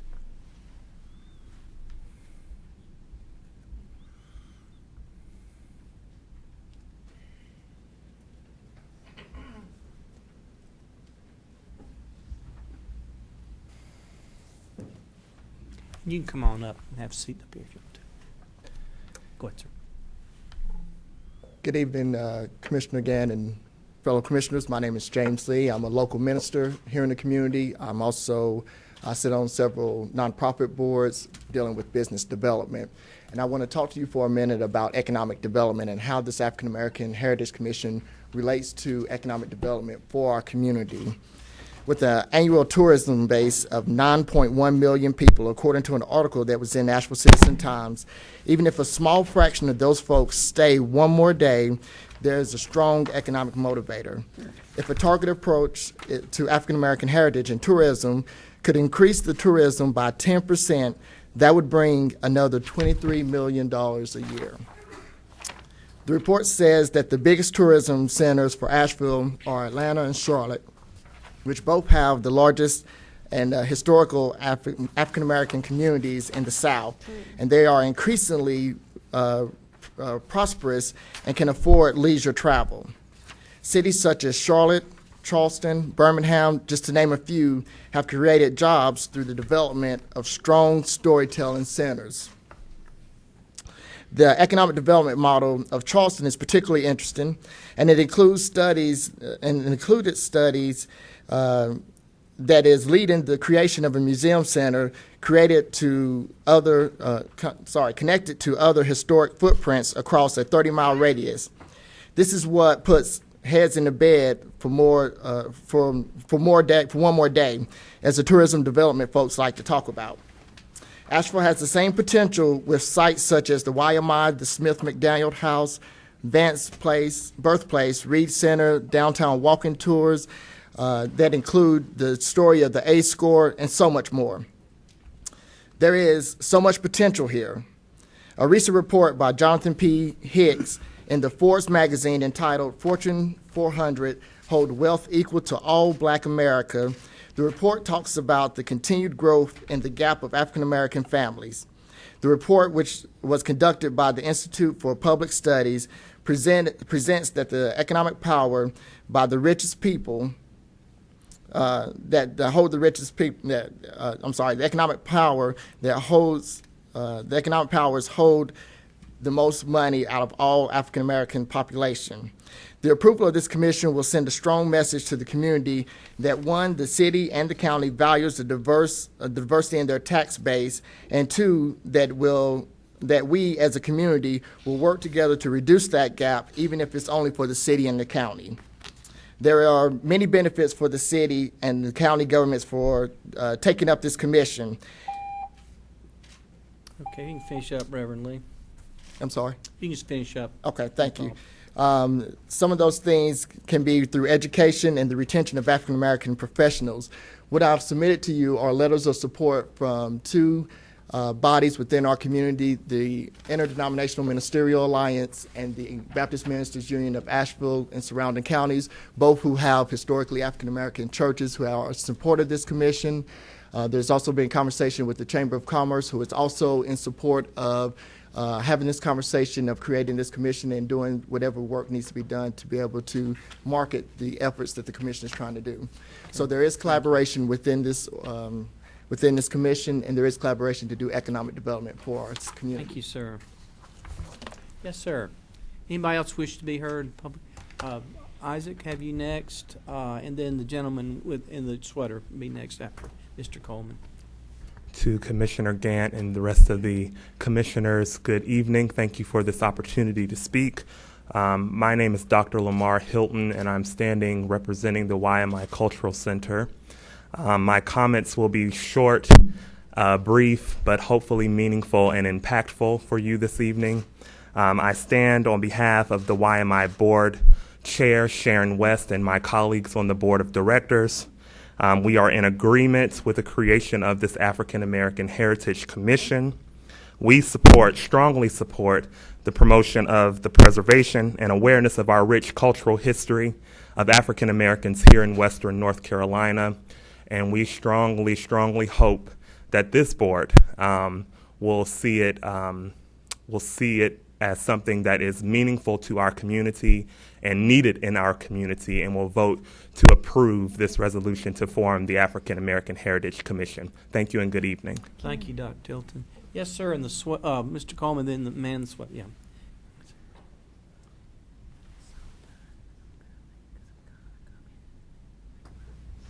Good evening.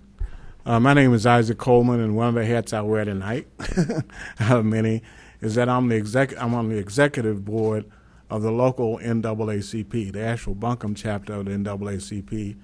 And I stand here tonight to let you know that the NAACP enthusiastically supports and endorses the African American Heritage Commission. This community, the African American community, though it is small, does not reflect the great achievements that have been made by African Americans historically in this community. And this will be an opportunity to bring forth those achievements so that the whole world can see what has been done by African Americans.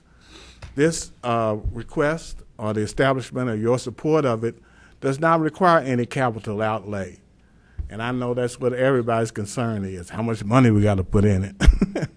So it doesn't require any capital outlay, so that and you also get a chance, an opportunity, and we really appreciate the opportunity to appoint 3 people to that commission, so that the NAACP again supports and endorses the African American Heritage Commission. And just before his leaving, the Register of Deeds, Mr. Drew Reisinger, gave me permission to let you know that he also endorses this effort, and that we all are aware of the great work that he's already done. Thank you. Thank you, Mr. Coleman. Good to see you, sir. Yes, sir, in the sweater. Then let's go with Mr. Whiteside. You want to speak next after the...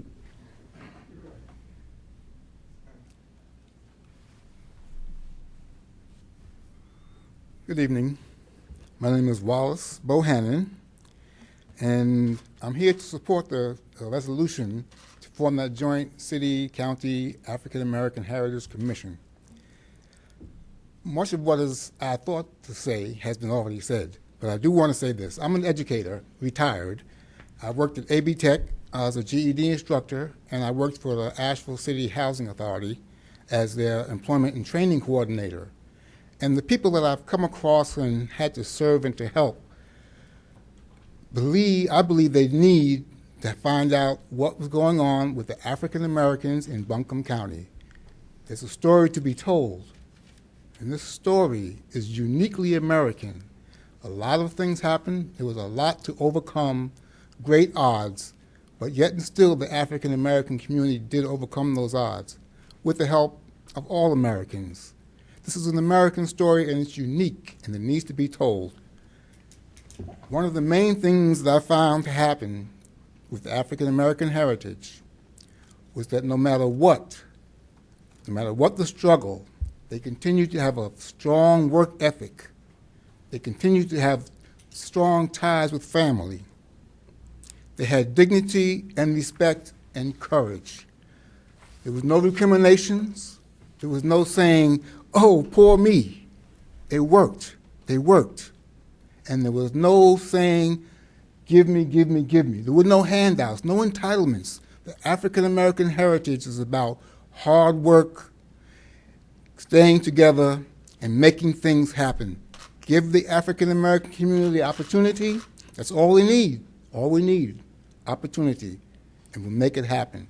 And I believe this needs to be brought out. This needs to be something that our youngsters today need to hear, need to know about, because there seems to be a little creeping entitlement mentality. And I believe that we can overcome that by showing the heritage, the true heritage of African Americans in Buncombe County. So I ask you to help us tell that story, give us your support, and we will be able to tell that story and help everybody in Buncombe County. And as Isaac was saying, probably the whole world. You say the whole world? Yes. Thank you very much. Thank you, Mr. Bahan. Mr. Whiteside, you want? Okay, either one. And then Mr. Abbott, I see Reverend Abbott. You want to speak after him? Good evening. My name is Dick Graham. I'm a 12-year resident of South Asheville. I represent the Western North Carolina Historical Association. I'd like to emphasize that we're looking forward to the possibility of collaboration with the African American Heritage Association Commission.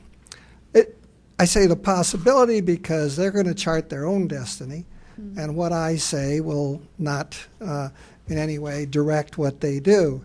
But just to give you some idea of some possibilities of how things might work, we're based out of the Smith McDowell House. We used to have a fixed exhibit. Now we've gone to changing our exhibits a couple times each year. We would love to have an exhibit in the Smith McDowell House from the African American Heritage Commission. We also do programming. We've brought in lecturers from all over this area, as far south as University of Georgia. And I'd love to see that if we could work out a lecture series with this commission. We also do some tours, do local tours. We have never done a local tour of the African American history in this county. We'd love to do that. There's also some possibilities of film collaborations and so on. But that just sort of fleshes out some of the possibilities that might be there for the commission. And then I'd just like to say a brief word about economic development. Reverend Lee said something about storytelling and economic development.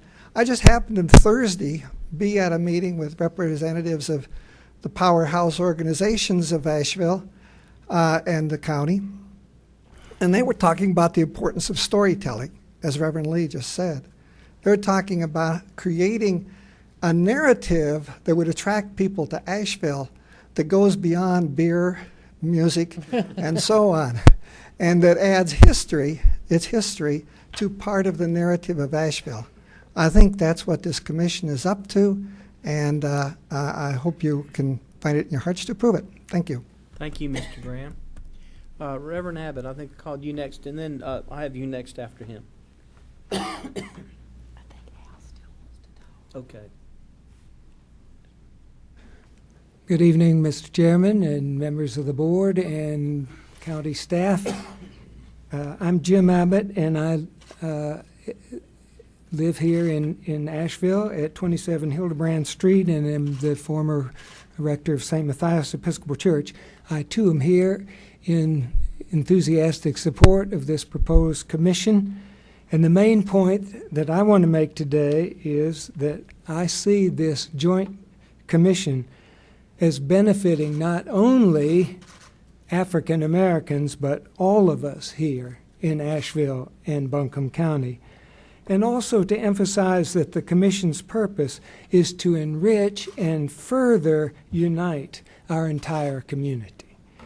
To give one example, I am currently taking a course at UNCA's Lifelong Learning Institute entitled Asheville and Buncombe County in Black and White. The course's main presenter is Dr. Darren Waters, a native of Buncombe County and a professor of history at UNC Asheville. And the course's main purpose is to bring to light the largely unknown history of African Americans here in this area, not only to expand our understanding of our common history, but to explore how the past has affected our present, especially in terms of our racial attitudes and relationships, and to discover what clues we can gain from our past that will help us move forward into the future as a more united community. To many people's surprise, the class was oversubscribed with over 90 mostly white participants being admitted and others being placed on a waiting list, illustrating clearly that there are many European Americans who are interested in black history and heritage and who want there to be more interaction and better understanding among us here in our city and county. In addition, as some have already said, I think the Commission has the potential to help make our county more attractive to businesses and industries, particularly those that have diverse workforces, to locate here, to provide another draw for tourists to visit here, to encourage black entrepreneurship, which will strengthen our overall economy, to help coordinate the efforts of all the many other organizations already working in this area, and to provide an officially sponsored and recognized vehicle that will enable us to seek grants and other sources of funding to implement new initiatives that will raise our awareness of all the important contributions of African Americans to our common life and further unite and strengthen our entire community. Thank you, Reverend. Thank you. Yes, sir. And then who else wants to be heard? Yes, sir. Black sweater. Who else? Mr. Whiteside. Then after Mr. Whiteside, in the orange. Have you next? Good evening. My name is Maceo Keeling. I am a business owner of Asheville Business Accelerators. I've had an opportunity to work with many of the businesses referenced here today.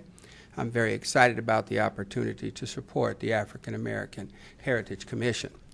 I want to take the next couple of minutes to discuss what I think the greater value is. Certainly heritage, I'm deeply rooted and well steeped in history about African American contribution in America.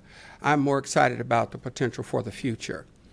As a business owner, I think one of the keys to our success as a community, as well as the African American community more specifically, is our ability to be entrepreneurs.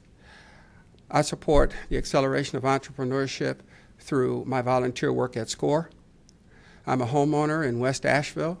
I'm a business owner in Asheville. I help support and accelerate profitability for businesses in Asheville. And I think all of that is necessary going forward. But in order for us to go forward, we need resources like the new color of Asheville. You may not be aware of it. It is a business directory for African American communities, business owners. Right now, they have 97 African American businesses and counting. I'm very proud of that. It gives me an identity. And it's very personal for me this evening because, you know, we heard from Cicero earlier today. I think we should hear from Socrates. He says, when you find a man who has amassed great wealth, before you laud him for his achievements, try to find out what he's done with it. Mm-hmm. Well, I think that there's a wealth of resources in the African American community that has been untapped. And by the establishment of the African American Heritage Commission, we can begin to tap into that wealth, identify those pearls, those diamonds in the rough, polish them, develop them, put them in the forefront, and become the beacon of light and blackness that Asheville is. I want to thank you for your time today, and I encourage you to support the establishment of the African American Heritage Commission. Thank you. Mr. Keeling. Mr. Whiteside? Then Ms. Harrington after Whiteside. And I'll have Mr. McQueen after Harrington. Thank you. Chairman Gant and members of the county commissioners and my good friend Ms. Wanda Green.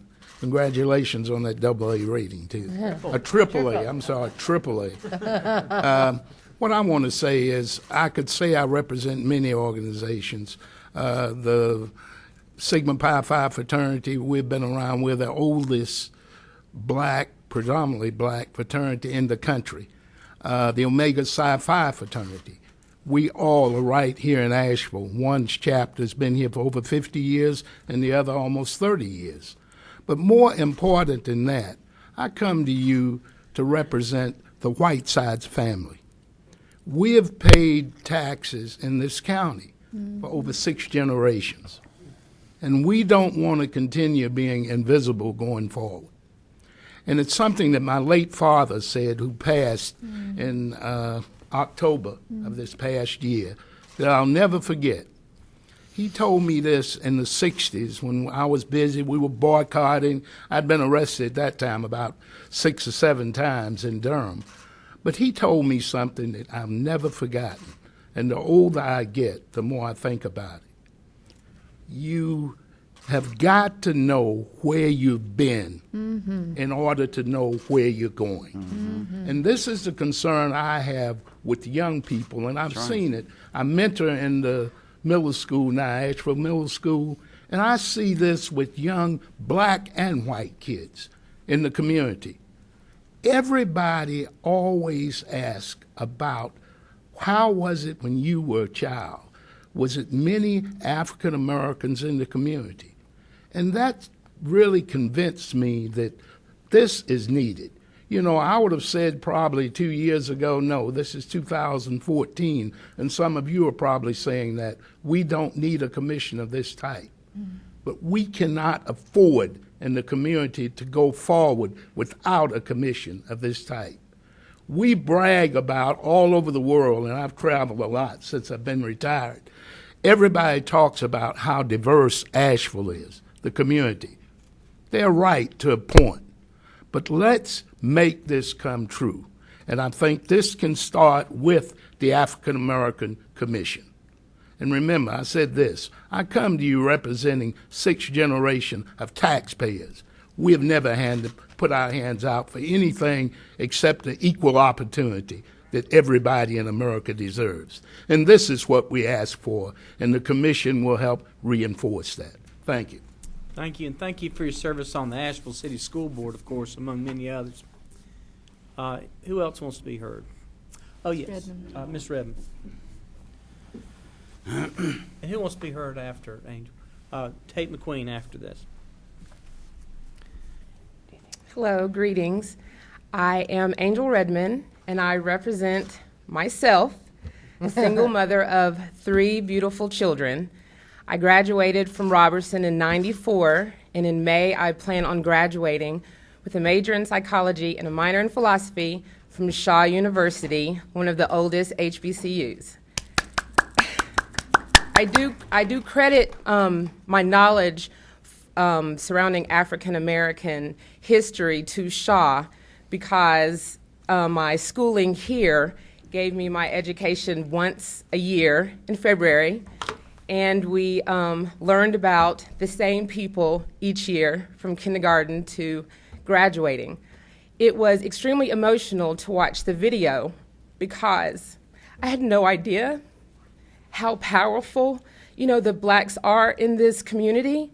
And this commission can educate myself to help me educate my children and the children of this community. That's truly whom I'm concerned about, knowing and understanding that we do have a power structure here, and it should continue. So, thank you. Thank you. Mr. McQueen, anybody want to be heard after Mr. McQueen? Yes, ma'am, in the back. You can come on up the front if you'd like. Sit on the front row.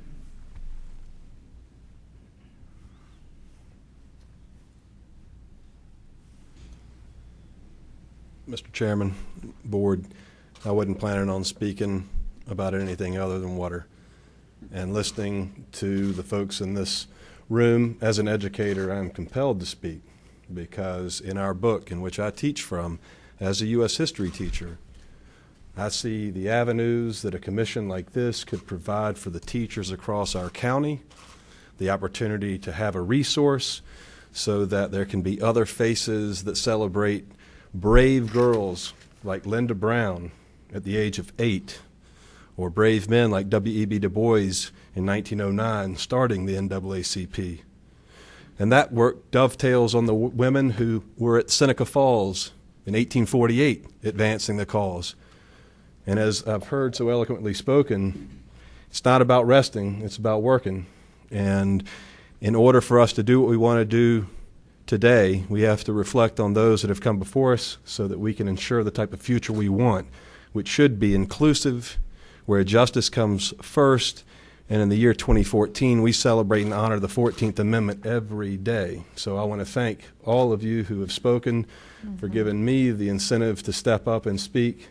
And I stand in awe of what you guys have done across the board and what you guys can do to make it possible for us as educators to have another resource to teach a complete history. So again, I stand in awe and I thank you. Thank you. Yes, ma'am.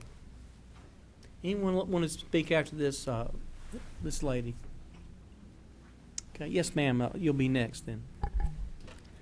Good afternoon. My name is Marilyn Bass, a proud native of Buncombe County, and one who, because of the brain drain that Buncombe County and Asheville has experienced, one who went out to try to broaden the opportunities for businesses of color and women-owned businesses. I'm also a proud former employee of Buncombe County. Thank you so much. I just was so pleased and proud to be an employee of the county and the city, and to join my office of Minority Affairs, which apparently doesn't exist anymore here. We need to work on that, but also the Minority Business Program. And proud to have the pro bono written across my forehead and all the work that I do and the mentorship that I do in the community. I'm a former educator as well, and one who has found that from small children to adults and elderly, there's a lack of information pertaining to our history, the African American history, which is rich in this country, but also in this community. I stand on the shoulders of so many people, such as Lucy Herring, and I was blessed, and some people say not blessed, to be in segregated schools, but also to help integrate a school system in the county. And am a proud graduate of T.C. Roberson High School, and also an undergrad of Warren Wilson College. I would like to say and echo Father Abbott. I taught at what was called the College for Seniors, and now Ollie, at the Reuters Center. And my class did not look like me. There was a long waiting list. I was asked to teach the history of African Americans in Western North Carolina. Again, I felt I didn't have all of the knowledge, so I created panels as well. And I would say to you, I just love that I see youth here, and this is not about educating only youth who look like me. And it's deceptive, me standing before you, because I am a culmination and a combination of a number of heritages. But I identify myself proudly as African American. I do implore you to please pass this resolution, a joint resolution. And everyone knows I'm about economic development as well. I cannot tell you how often people come to me to conduct tours, to provide information, to teach, and it's more than one person can do. I would like to say from the state, North Carolina Department of Cultural Resources, Michelle Lanier's office, that they also, you should expect, if you have not already received a letter of support. Michelle heads up the North Carolina African American Heritage Commission. Okay, thank you, Ms. Thank you very much. Thank you, ma'am. Yes, ma'am, on the fourth row. Anybody else wish to be heard on this?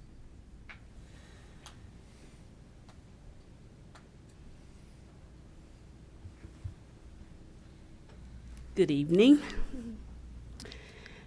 A couple of you may recall 2 years ago, Miss Karen Loftmiller, Mr. Shirley, and Miss Debbie Miles and a few others came and stood before you and expressed the desire of the African American community wanting and needing to be a part of the process within the county and the city. I stand today as a native. My name is Priscilla Roberson and Jai. I stand today speaking on behalf of those community members who may be afraid to come out and speak because of the mindset that they're going to do what they want to anyhow. I stand to thank you in advance for your favorable decision on adopting this commission. I want to say that I strongly support this commission.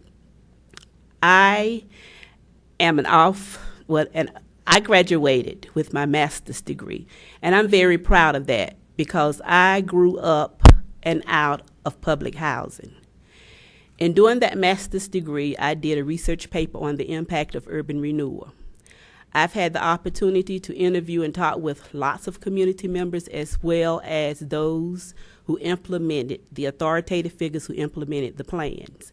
And what I've learned is there was a lot of misunderstanding, a lot of answers not ever received, a lot of hurt, a lot of anger, and a lot of bitterness, a lot of disconnect. And I truly believe that this African American Heritage Commission will allow the community to reconnect for some and to connect for others. In addition, I truly believe that we already know about building bridges. We have building bridges. This commission will allow, it will start a movement for us to walk over those bridges that have already been built. So I stand today to say thank you for your favorable response. Thank you, Ms. Robinson.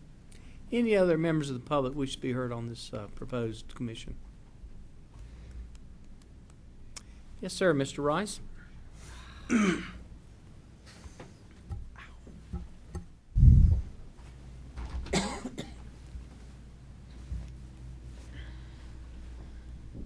Thank you, Mr. Chairman, members of the board. I've been around here for 21 years at the Commission's office. I'm the rat in the chambers. And you know, I've seen the black folks in the community come. I've seen the commissioners appoint people to different boards. But it was I don't know, it's a feeling that I had that it wasn't nothing but politics. And you know, since we've got a black president now, every time I turn the TV on, there's a black person standing in front of the TV. They're interviewing everyone they can that's got a black face. And I just thought to myself, I grew up with a dad as a minister, and we went to black churches, and they came to us. Mr. Wesley Grant lived to be near 100 years old. He was our favorite fella in the community, and he had a large family like we did. We just treated him as family. We lived in the country most of our life, or all of our life, and we always had black folk in our community, and they was no different. They was always at our home or we were at theirs. And to me, I think that we have done our community a disservice if we don't do something of this nature and bring humanity to the forefront and let people be human beings for one time in their life. Because I think there's a lot of people, just like we're talking about tonight, people are afraid to come out and speak up and say their piece about something. There should nobody ever have a fear to come and speak to anybody or go to their neighbor and ask for help. And to me, that's a dishonor for us as a community to ever have people that would ever feel that way. Thank you. Thank you, Mr. Rice. Any other public comment? Okay, comments from the commissioners. Chairman Gann, I'd love to start things off. I'm really excited about this vote tonight, and I wanted to just make a couple of comments. When I was running out the door to come here, I grabbed this little book on the way out. This little book is entitled Angels Unaware, and it's Asheville Women of Color, and its author was Helen Eddington. Miss Eddington gave me this book when I worked at the YWCA, and it was one of the greatest gifts I ever received. It has 45 stories of African American women. She lovingly recorded and researched, and she left it for all of us. And I was fortunate to meet many of these wonderful women. Some I didn't have the opportunity to meet, but we remember Francine Delaney, Lucille Burton. I did have the honor of knowing Miss Thelma Caldwell. So I just wanted to make the connection about how Miss Eddington brought that history and culture to us those many years ago, and she would be proud of us today. She really would. And that's what this commission's going to do times 1,000 going forward. Those stories we heard a lot about stories tonight. Those stories are going to be told. That's one thing I wanted to share. The other thing that I wanted to share was last Friday, the Preservation Society had a nice event where they recognized Lillian Exum Clement Stafford's home, and that it was going to be preserved, the structure where the first woman legislator in North Carolina and in the South where she lived. And that was a great day, and I was very excited about that for a lot of different reasons.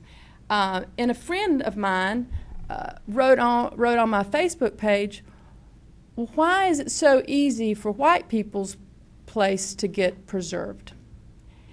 And, you know, as happy as I was about that happening, because, you know, women's stuff don't get much recognition either, but as happy as I was, she had a big point.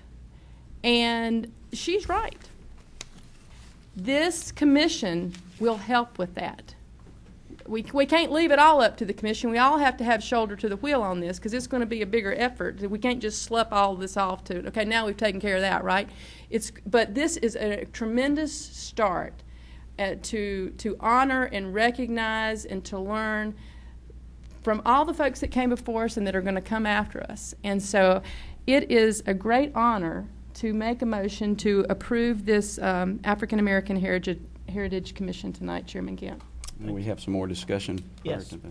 That is just that's a motion. Okay. Okay, go ahead. Yeah, Okay. no discussion. Commissioner Belcher? I want to say that the conversations tonight are to be deeply moved is not adequate to say. As some of the pastor friends stood, I was reminded of Scripture I was reminded of a couple of things that I'll say, because I believe they're very appropriate. In telling a story, I was reminded of when Moses took the children of Israel through the Red Sea. One of the things they did when they got on the other side was to take some stones and stack them up.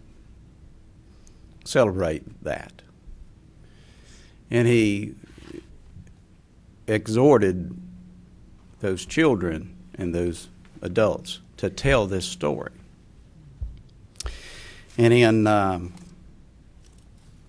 in Joel chapter 1, verse number 3, says, "Tell your children of it, and let your children tell their children, and their children another generation."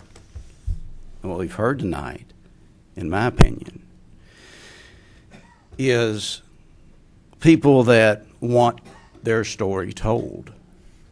I encourage you to tell your children, that them tell their children, then tell another generation. I intend to support this tonight.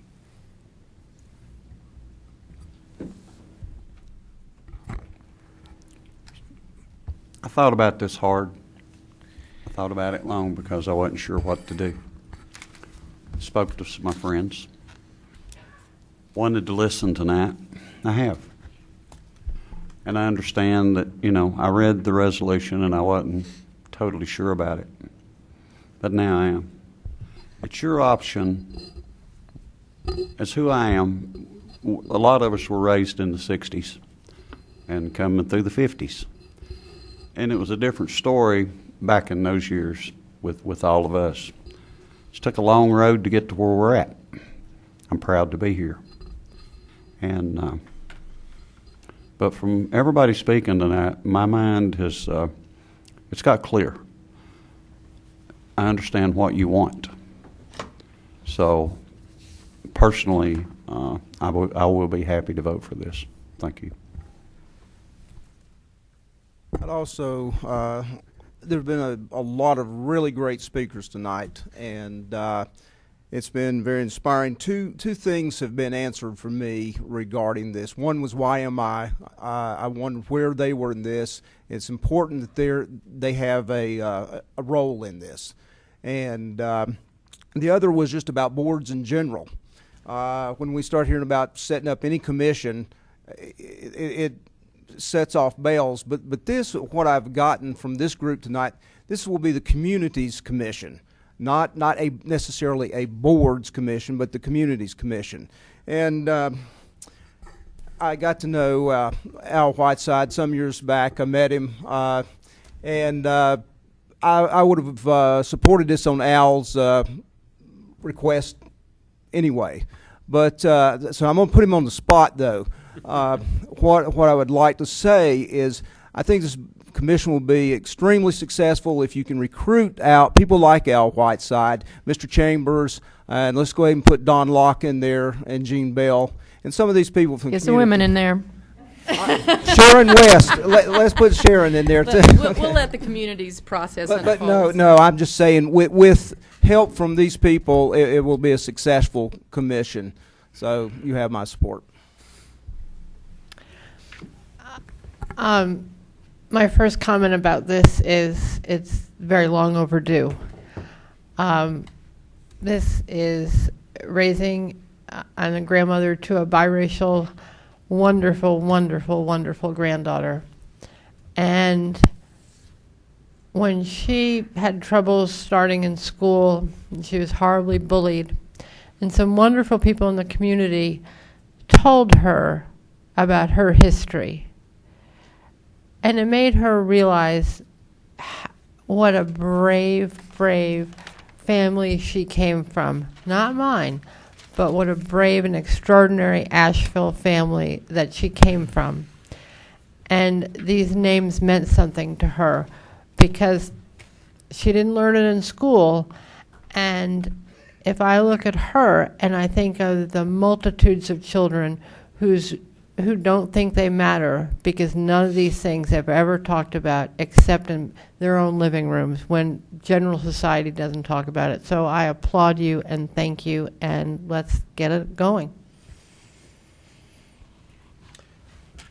Yeah, I'll just make a couple of quick comments. I really appreciate everyone coming out tonight. It's clear that this really matters to a lot of people, and I think it's exciting that this is going to go forward. I think anything we can do as a community to reflect on our past in all the different parts of our past. I think there's value, a lot of value in that, and so I think this is an exciting project, and I know a lot of people are going to really enjoy participating in it, and we'll be a better community for it. So very, very happy to support it.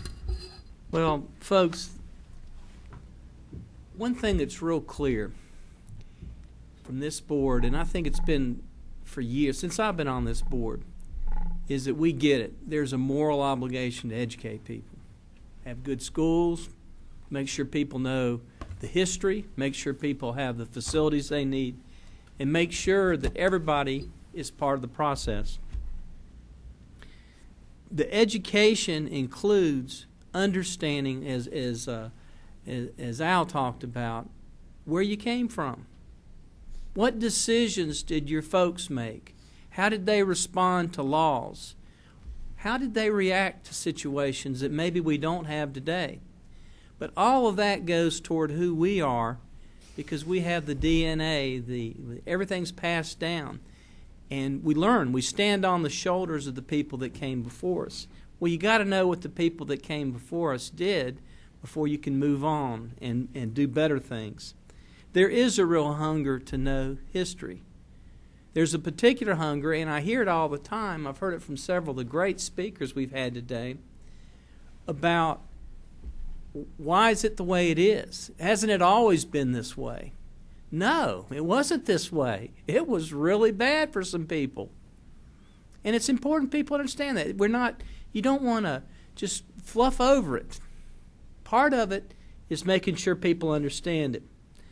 You know, a lot of what was said today years ago would have been said at great risk. And some people even mentioned it today, which is really disturbing to me, because we want to be everybody. We represent everybody, every part of the community.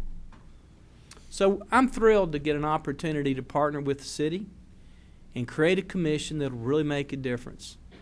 Your comments today made a great difference. I thank you for coming out. I thank you for talking to us, speaking from your heart. Because I think it's a win-win for our community when we can look in the mirror, maybe look back in the past, and understand some of these heroes and heroines that made us who we are today. So thank you. Thanks for taking time to do this. This is a meaningful vote today, and I think we're gonna get going on it. So we had a motion by Commissioner Jones. Is there a second? Second. Second by Commissioner Fryer. Any discussion? All those in favor say aye. Aye. All opposed, no. Then the motion carries. We will be setting up and coordinating with the city. Thank you. 7-0.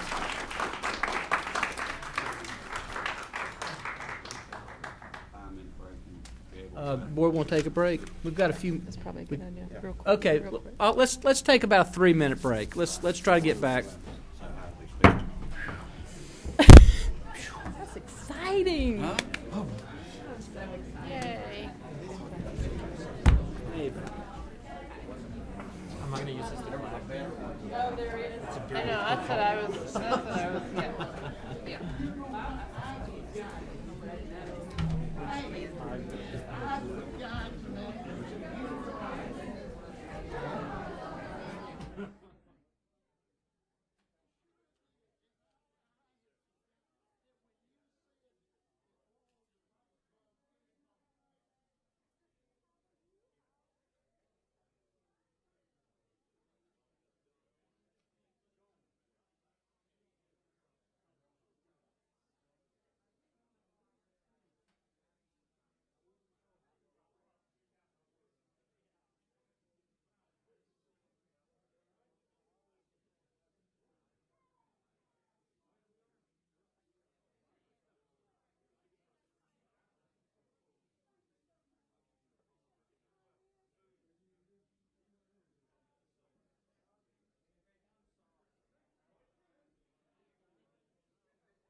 Moogfest. There's a cigar shop. I'll call us back to order. Let's see here.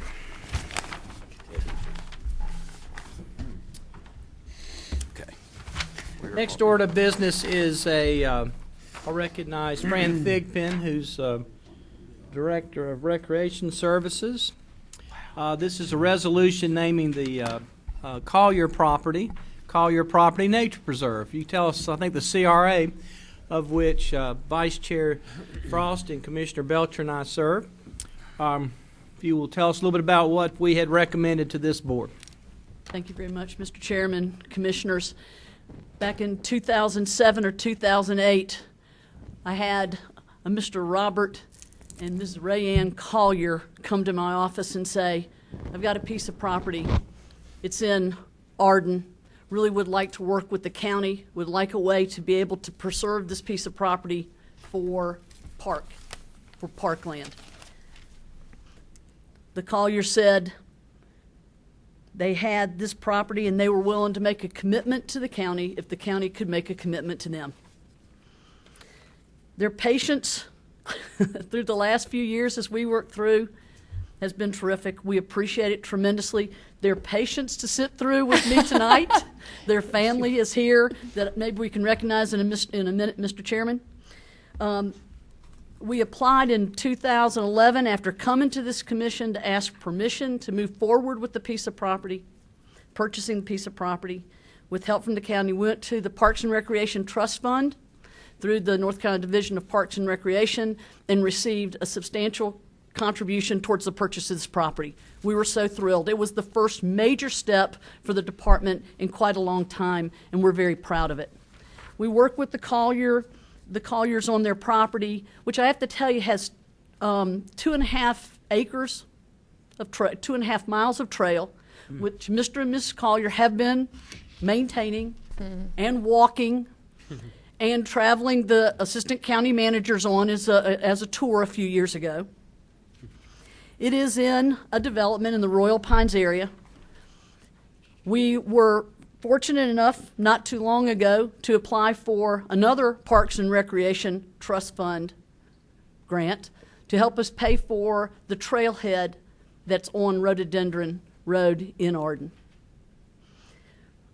We've gotten this money from the recreation, from the PARTIF grants because of the county's commitment, because of the family's commitment, and because we were willing to work with them, but you were willing to work with them.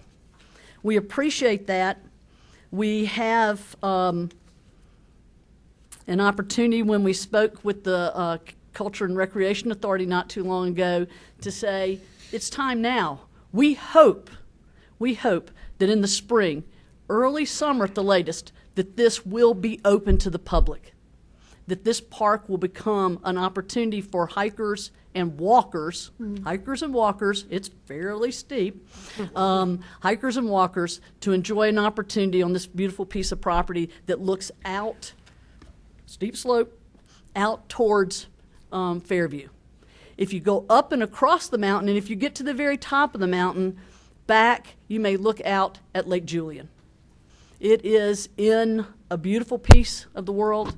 It is a piece of the world that the Colliers have lived on for about 35 years or so. Everybody in that area, I understand, that's worked with Lucy and is working with setting up the Friends of Collier property, they've always called it Collier Cove.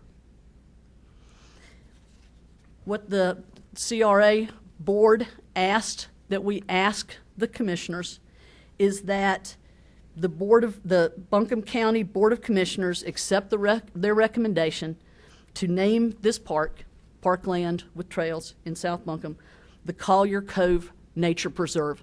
We do not intend, there's not an intent to build, there's not an intent to change that piece of property from the nature preserve that it is now. Mr. Chairman, I bring that to you for y'all's consideration. Thank you. Sweet. Is there a motion? So moved. Second. Been a motion by Commissioner King, a second by Commissioner Jones. Is there any discussion? Right. All those in favor say aye. Aye. All opposed, no. I would invite the Collier family, if y'all would come up, I'd like you to talk a little bit about what this means to you. And we will get a sign. We will have signage there, but we will also give you a replica of a sign. And I'm sorry we don't have that tonight, but we're going to get that to you. And I think we have Robert Collier heading to the mic. And we appreciate this wonderful gift to the people. Well, appreciate that very much, and we're very thankful that it's worked out this way. We have a desire to preserve this on into the future, and I'll have to admit, when you get right down to the bottom of it, the really major reason is that my wife has walked this property, which has over a 600-foot rise from the front to the back of the property. She has walked it consistently 2 or 3 times a week for about 30 years, and she didn't look forward to having to stop doing that if we sold it for development or something like that, and so we saw this as a way to allow her to keep marching up and down the property for another 25 or 30 years, which I confidently believe is going to happen. We also, of course, have had a lot of our neighbors in the Brookwood area, especially other places, Royal Pines, enjoying the trails, and we have a great connection here. We moved here 42 years ago, and when we first moved here, we had traveled all over lived in all 4 corners of the country. We have children born in New York State and in Washington State and in Illinois and other places, but we came here and we, as you know, when we got here 45 years ago, it really wasn't a very much developed county. There were mostly old trailer houses and so on, but we had only been here about 6 months when we decided we think we're not going to move anymore, and so we obtained this property, and now we even have a grave marker in the local cemetery to indicate our permanence here, and we're grateful for what the county has done for us and what the county is becoming. Frankly, it's been a wonderful thing for us. We're proud of our kids all having grown up through the Buncombe County school system. They've all received what we feel is a superior education, and now we can have a good place for our 46 grandchildren to come and enjoy it in the future. Thank you very much. Thank you. Thank you, Mr. Collier. We can't do these things without your generosity, and it's a small thing, but we do want to get you, if we could put on the calendar to present the family with a replica of the sign that we're going to prepare to mark the Collier Cove Nature Preserve. Nice. Chairman Gann, if you don't mind, they've got children and grandchildren here that I think they have been very interested also in what this looks like going forward, and we appreciate them being here very much. Any of y'all want to be heard? Come up and say. I think I seen a woo-hoo from one of them. Yeah, come on. Why don't the whole family get up here, and then if you want to have one or two of you speak. Okay. Well, we really appreciate you sharing. Yes, sir. Yeah, come on up, kids. Why don't y'all go up there with? I'm the youngest of the 10 Collier family. 10 kids of the Collier family. This is my next older sister and my middle, oldest, and youngest, and my sister's. Where's your third? There he is. He doesn't want to be seen. I was born shortly after they completed their house. That is the obvious front entrance to the cove, and I have lived 35 or 36 of the last 40 years, either on that residence or very nearby, and I have loved coming to love this land and be able to walk out the front door and go, this is beautiful. And I am honored and I am grateful that the county has taken on this challenge of making this a park so that I will never have to have a house up there. I'd love it if we could get the other 30 acres, but that's another story altogether. But it is wonderful that we have this opportunity to have this remain as an untouched piece of property that will be able to be honored, admired, and enjoyed, and yes, it is steep, by all the people that are able to come and enjoy it. Well, Would thank anyone else you. like to say something? You get to be on television. Oh, Hey, cut it out. Well, that's embarrassing. Hey, I've always liked this hiking trail. I've loved my grandpa. I love my grandma. This hiking trail has gone through many of our family resolutions, our family, whatever they're called. Reunions. Yeah, reunions, sorry. I've loved the family reunions most of all. The hiking trail has had a lot of memories. I was sad to let it go at first, but now that I see it's a park, I know I can always come and visit it, and that's special to me. Nice. Thank you. I'm sure most of you are aware there's 10 of us, and we're all very strongly opinionated. And one of the most tense family reunions we had was when my mom decided to ask all 10 of us what we thought should be done with this property. And there was a wide variety of opinions. And I had an opportunity about 10 years after that to move to New Jersey, which is a very highly populated land. And most of the time lived in suburbia, but happened to find a few parks that were, you actually drove through suburbs to find the parks, and you could go walk and feel like you were completely out of suburbia, even though you were really just a couple hundred yards away. And it was then that I suddenly understood what my mom really wanted to do with this property. And it's wonderful to me that you have worked with her to make that dream come true. And so we really appreciate that gift. Not only, we've talked a lot about the family perspective, but to talk to the neighbors and hear them also appreciate it. One of my visions is that we can really make this a public and well-known piece of property so it's used by everyone in the area. Thank you. Thank you so much. Thank you very much, Collier family. Next, we have Greg Hutchins with the Land Conservancy Conservation Advisory Board. He is the chair. He has been a very good chair. I've seen him in action a couple times, and I think he has a presentation for us about what this group is doing. I do. Thank you, Mr. Chairman and members of the Board of Commissioners. My name is Greg Hutchins. I'm the chair of the Land Conservation Advisory Board, which is a board appointed by you all to give advice and recommendations concerning conservation easements, and then our kind of companion board, the Farmland Preservation Group, as well. I'm here today as kind of a poor substitute for someone you probably saw more frequently in the past, and that's our past chair, Albert Sneed, who did a wonderful job with our group. We miss him.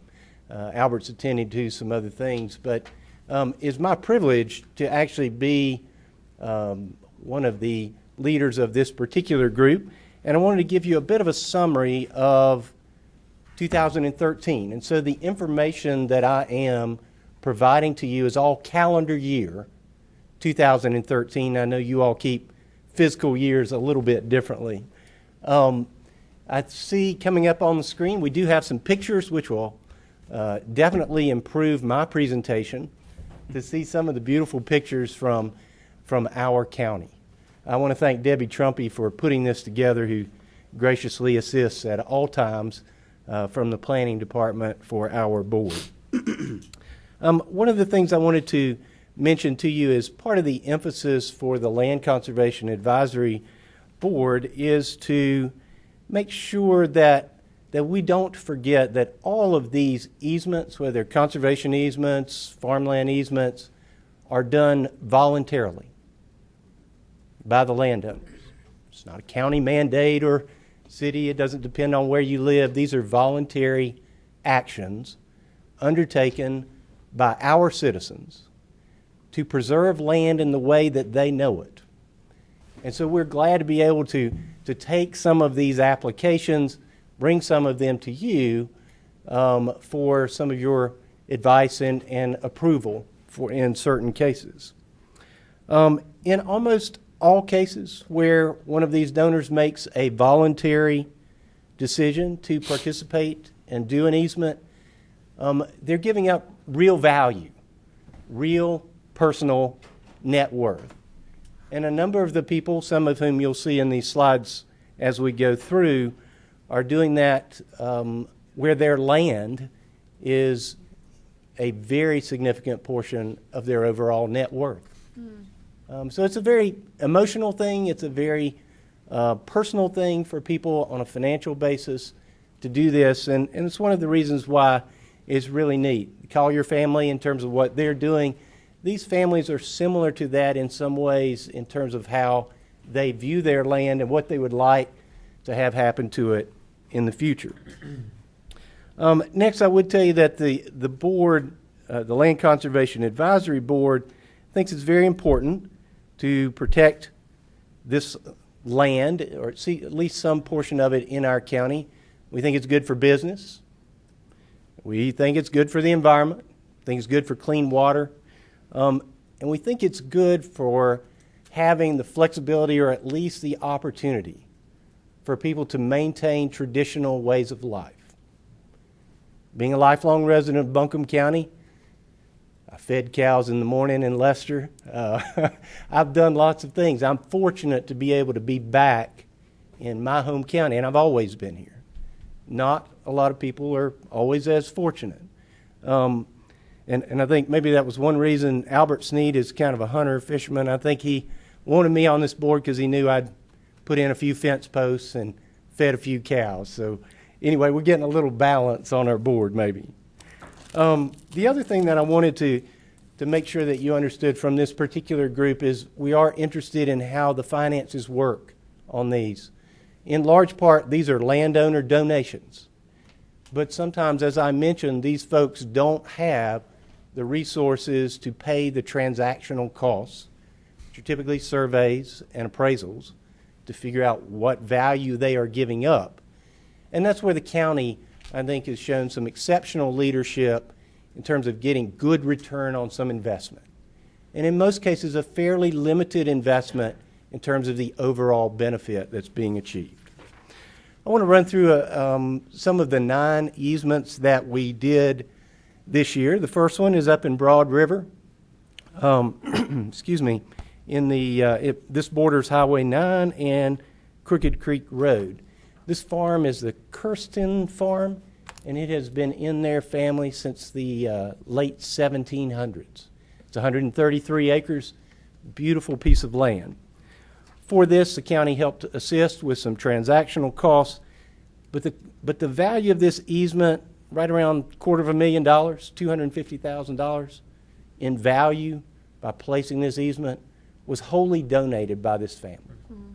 So a great addition, I think, to have that land look the way it looks now for many generations to come. The next slide is, I'm kind of at a tough angle to see which slide is which. This is the Duckett easement in Sandy Mush. This is 36 acres. Beautiful bottomland. This was done through the Farmland Preservation, the Soil and Water Conservation Group. And this is adjoins some other land that the Duckett family has graciously tried to maintain in its natural state. This gentleman's Bill Duckett. I will let you know he played basketball with my father. He is a good citizen of Buncombe County, a great neighbor, and someone with a vision for his land to look the way it has while he's farmed it over these many years. I'll mention on both this and both the Duckett easement and others, that the county is really helping to leverage some other funds, whether they be state or federal or private money, or some of the land conservation groups that work with us, particularly Southern Appalachian Highlands Carolina Mountain Land, and Riverlink in particular, that some combination of those groups help us get over the hurdles sometimes we have for just basic transaction costs. The next easement that I have here is out on Sluter Branch Road in the Lester community, which I'm very familiar with. I think some commissioners may have joined us at our last donor event, which is on Sluter Branch Road. This property is very close to that. This is the Will Jeffers family. This easement is 52 acres, and it's just a beautiful piece of land. It sits behind the large Snelson farmland tract that was done that fronts on Lester Highway. This is on the ridge right behind that, if you're familiar with that general area. The appraised value of this easement was $595,000.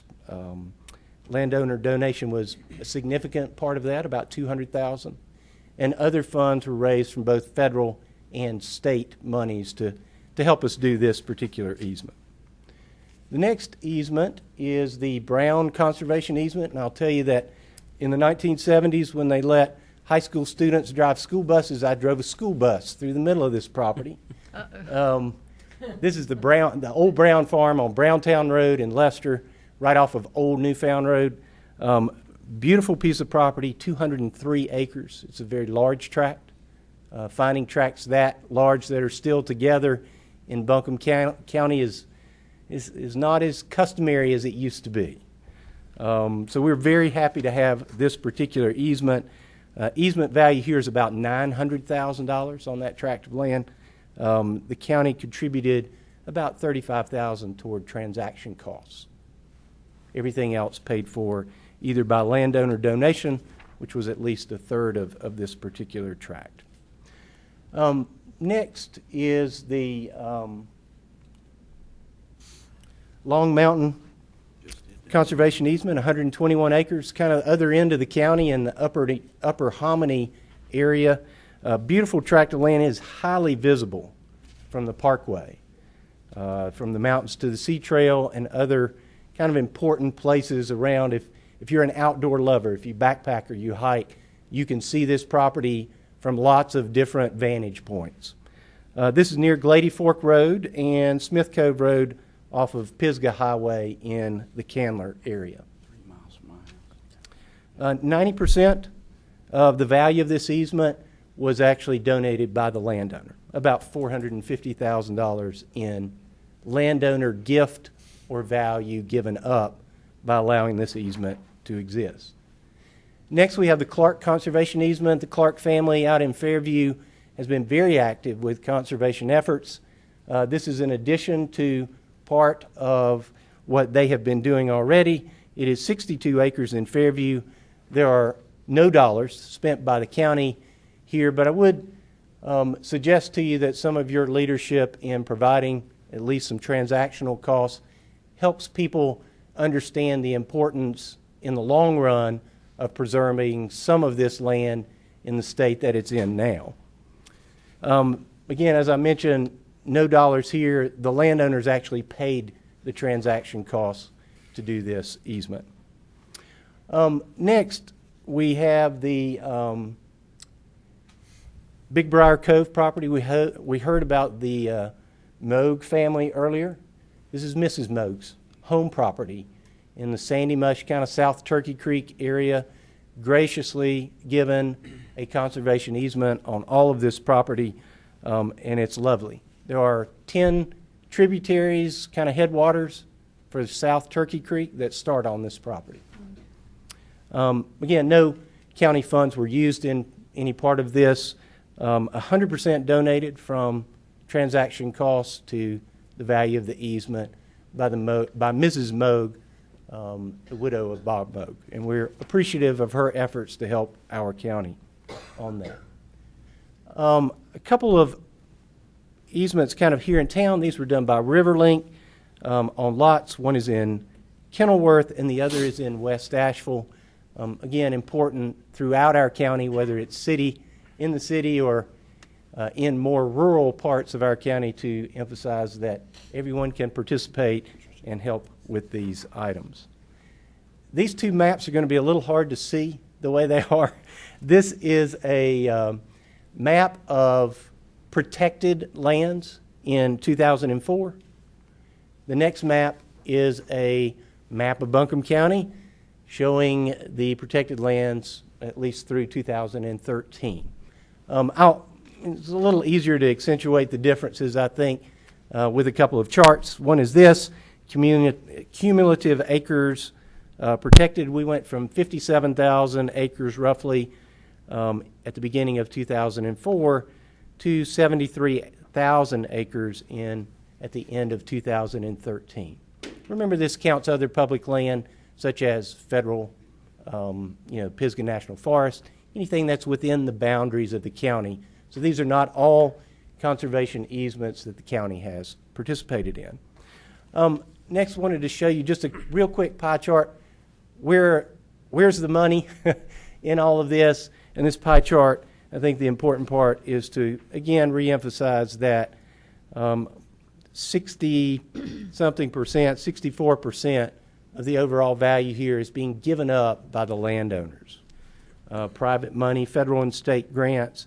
You can see the county contribution, and this is since 2004. This is not separate action taken by you all necessarily, but over that 10-year period, this is the cumulative total.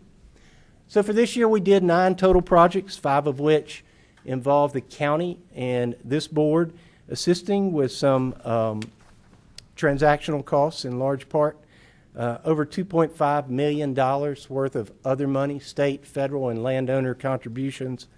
So one of the things that we kind of look at is trying to leverage the dollars that we do spend here with your approval is what kind of return are we getting on that. Here it looks like, to me, I'm a business lawyer, 14-to-1, not a bad return on investment. $14 leverage for every dollar that you put in over the last 10-year period. Again, wanted to just kind of thank everyone for their participation in this. It is important that part of our county continue to look, at least in my estimation growing up here, and for the 5 children I have that I hope will be able to live here and enjoy it the way I have in the future. I want to thank you for your leadership. And again, I think this makes good business, environmental, and retention or attraction of new folks into our community. Thank you. Thank you. Anybody have any questions for Mr. Hutchins? I don't have a question, but I have a comment if nobody else has questions. So clearly, you are doing Mr. Sneed proud. You are following well with his leadership, and y'all have done a great job this year. And this was a fantastic presentation. And I've said this before, but doggone it, I'm going to say it again. So what was important about 2004 in this board? Who was on this board in 2004? Well, that would be Chairman Gant. And this, each year we get this report, and the statistics grow and get more powerful, and we see the beautiful pictures. But it was your leadership, and frankly, I think this is a tremendous legacy that you have left the county and the citizens of Buncombe County, and you started it. You got it kicked off, and it's impressive, and we can't thank you. And we thank the landowners, and we thank the volunteers. But Chairman Gant, I also want to thank you, because this is really a model for our state and our country, and this is one of those big ideas that you had, and it's going to last for generations to go. Thank you. It takes the whole board, and thank you, Greg. Thank you, Commissioner Jones. It takes everybody, and very few of these, everybody didn't put in a little bit, so it's an honor to be part of it, and hopefully we can keep moving along. And thanks for setting priorities. I think that's important so that you have a bullseye and we know how to hit the target, because you give preference to certain types of land. We can't save it all. We can't do it all. But I think we're doing a lot. And thank you both for your comments and for your leadership, Greg. Thank all of you. Thank you. All right. Any other comments about our program? Okay. Next up, we have some board appointments. We have 2 vacancies on the Economic Development Commission. We have coalition, excuse me. We have 1 spot for a business owner or CEO of an established business. This will be taking the, I think this is the Guffey vacancy. Mr. Chairman? Is there a nomination? Can I make a point real quick? And let me ask the clerk about this too.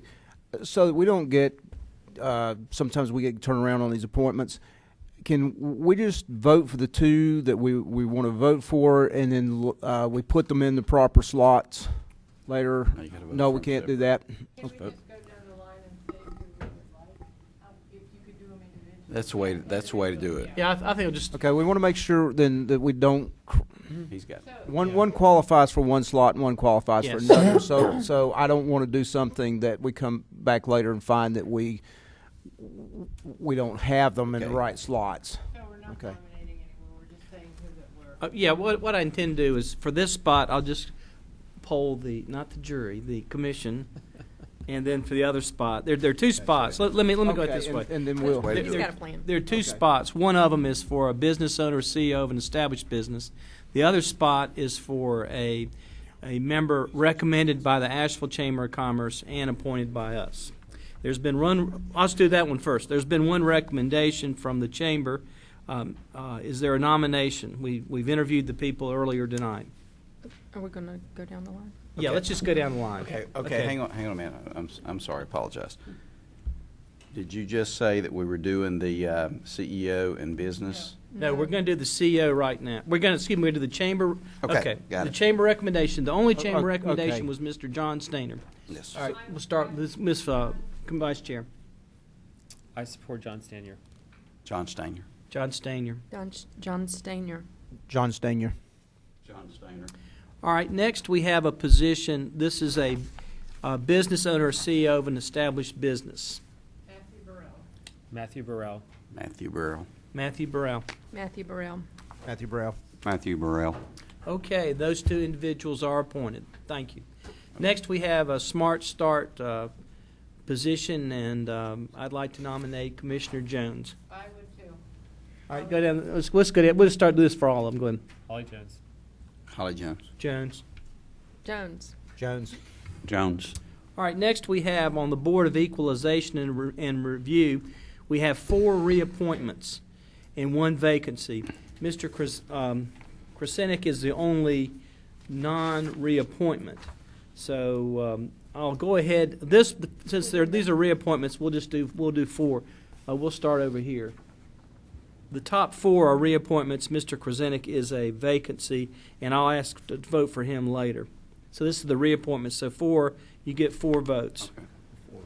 Can we do this one by motion, the reappointments? Morris, Edwards, Wright, and Jones. Okay. Morris, Edwards, Wright, and Jones. Morris, Edwards, Wright, and Jones. Morris, Edwards, Wright, and Jones. Morris, Edmonds, Wright, and Jones. The same. Okay, those individuals are reappointed. One vacancy. Michael Krasenik is the remaining candidate. Michael Krasenik. Michael Krasenik. Krasenik. Krasenik. Krasenik. Krasinich. All right. That's the way to do Next, it. we, by consent, have put on an appointment to the Juvenile Prevention Council. They do require a commissioner. Commissioner Frost, or Vice Chair Frost? Holly Jones. Jones. Jones. Jones. Jones. Jones. Okay, thank you. A little bit cumbersome, but I think that way we get getting it it right. by the individual. Announcements: the next regular meeting of the board will be February 18, beginning at 4:30 in room 326 at 200 College Street in downtown Asheville. Commissioner meetings can be seen on BC Charter Cable Channel 191, not 192, ATTU Verse Channel 99, live on BCTV Channel 192, and on buncombecounty.org during the meetings, or online anytime at buncombecounty.org. I think we established earlier there's no need for a closed session. Is there a motion to adjourn? Been a motion by Commissioner Vice Chair Frost, second by Commissioner King. Any discussion? All those in favor say aye. Aye. We're adjourned. 7-0. That was a fun. You're nice. It's true, David. It's a legacy. I feel great about it. Yeah. And I would if I had done it.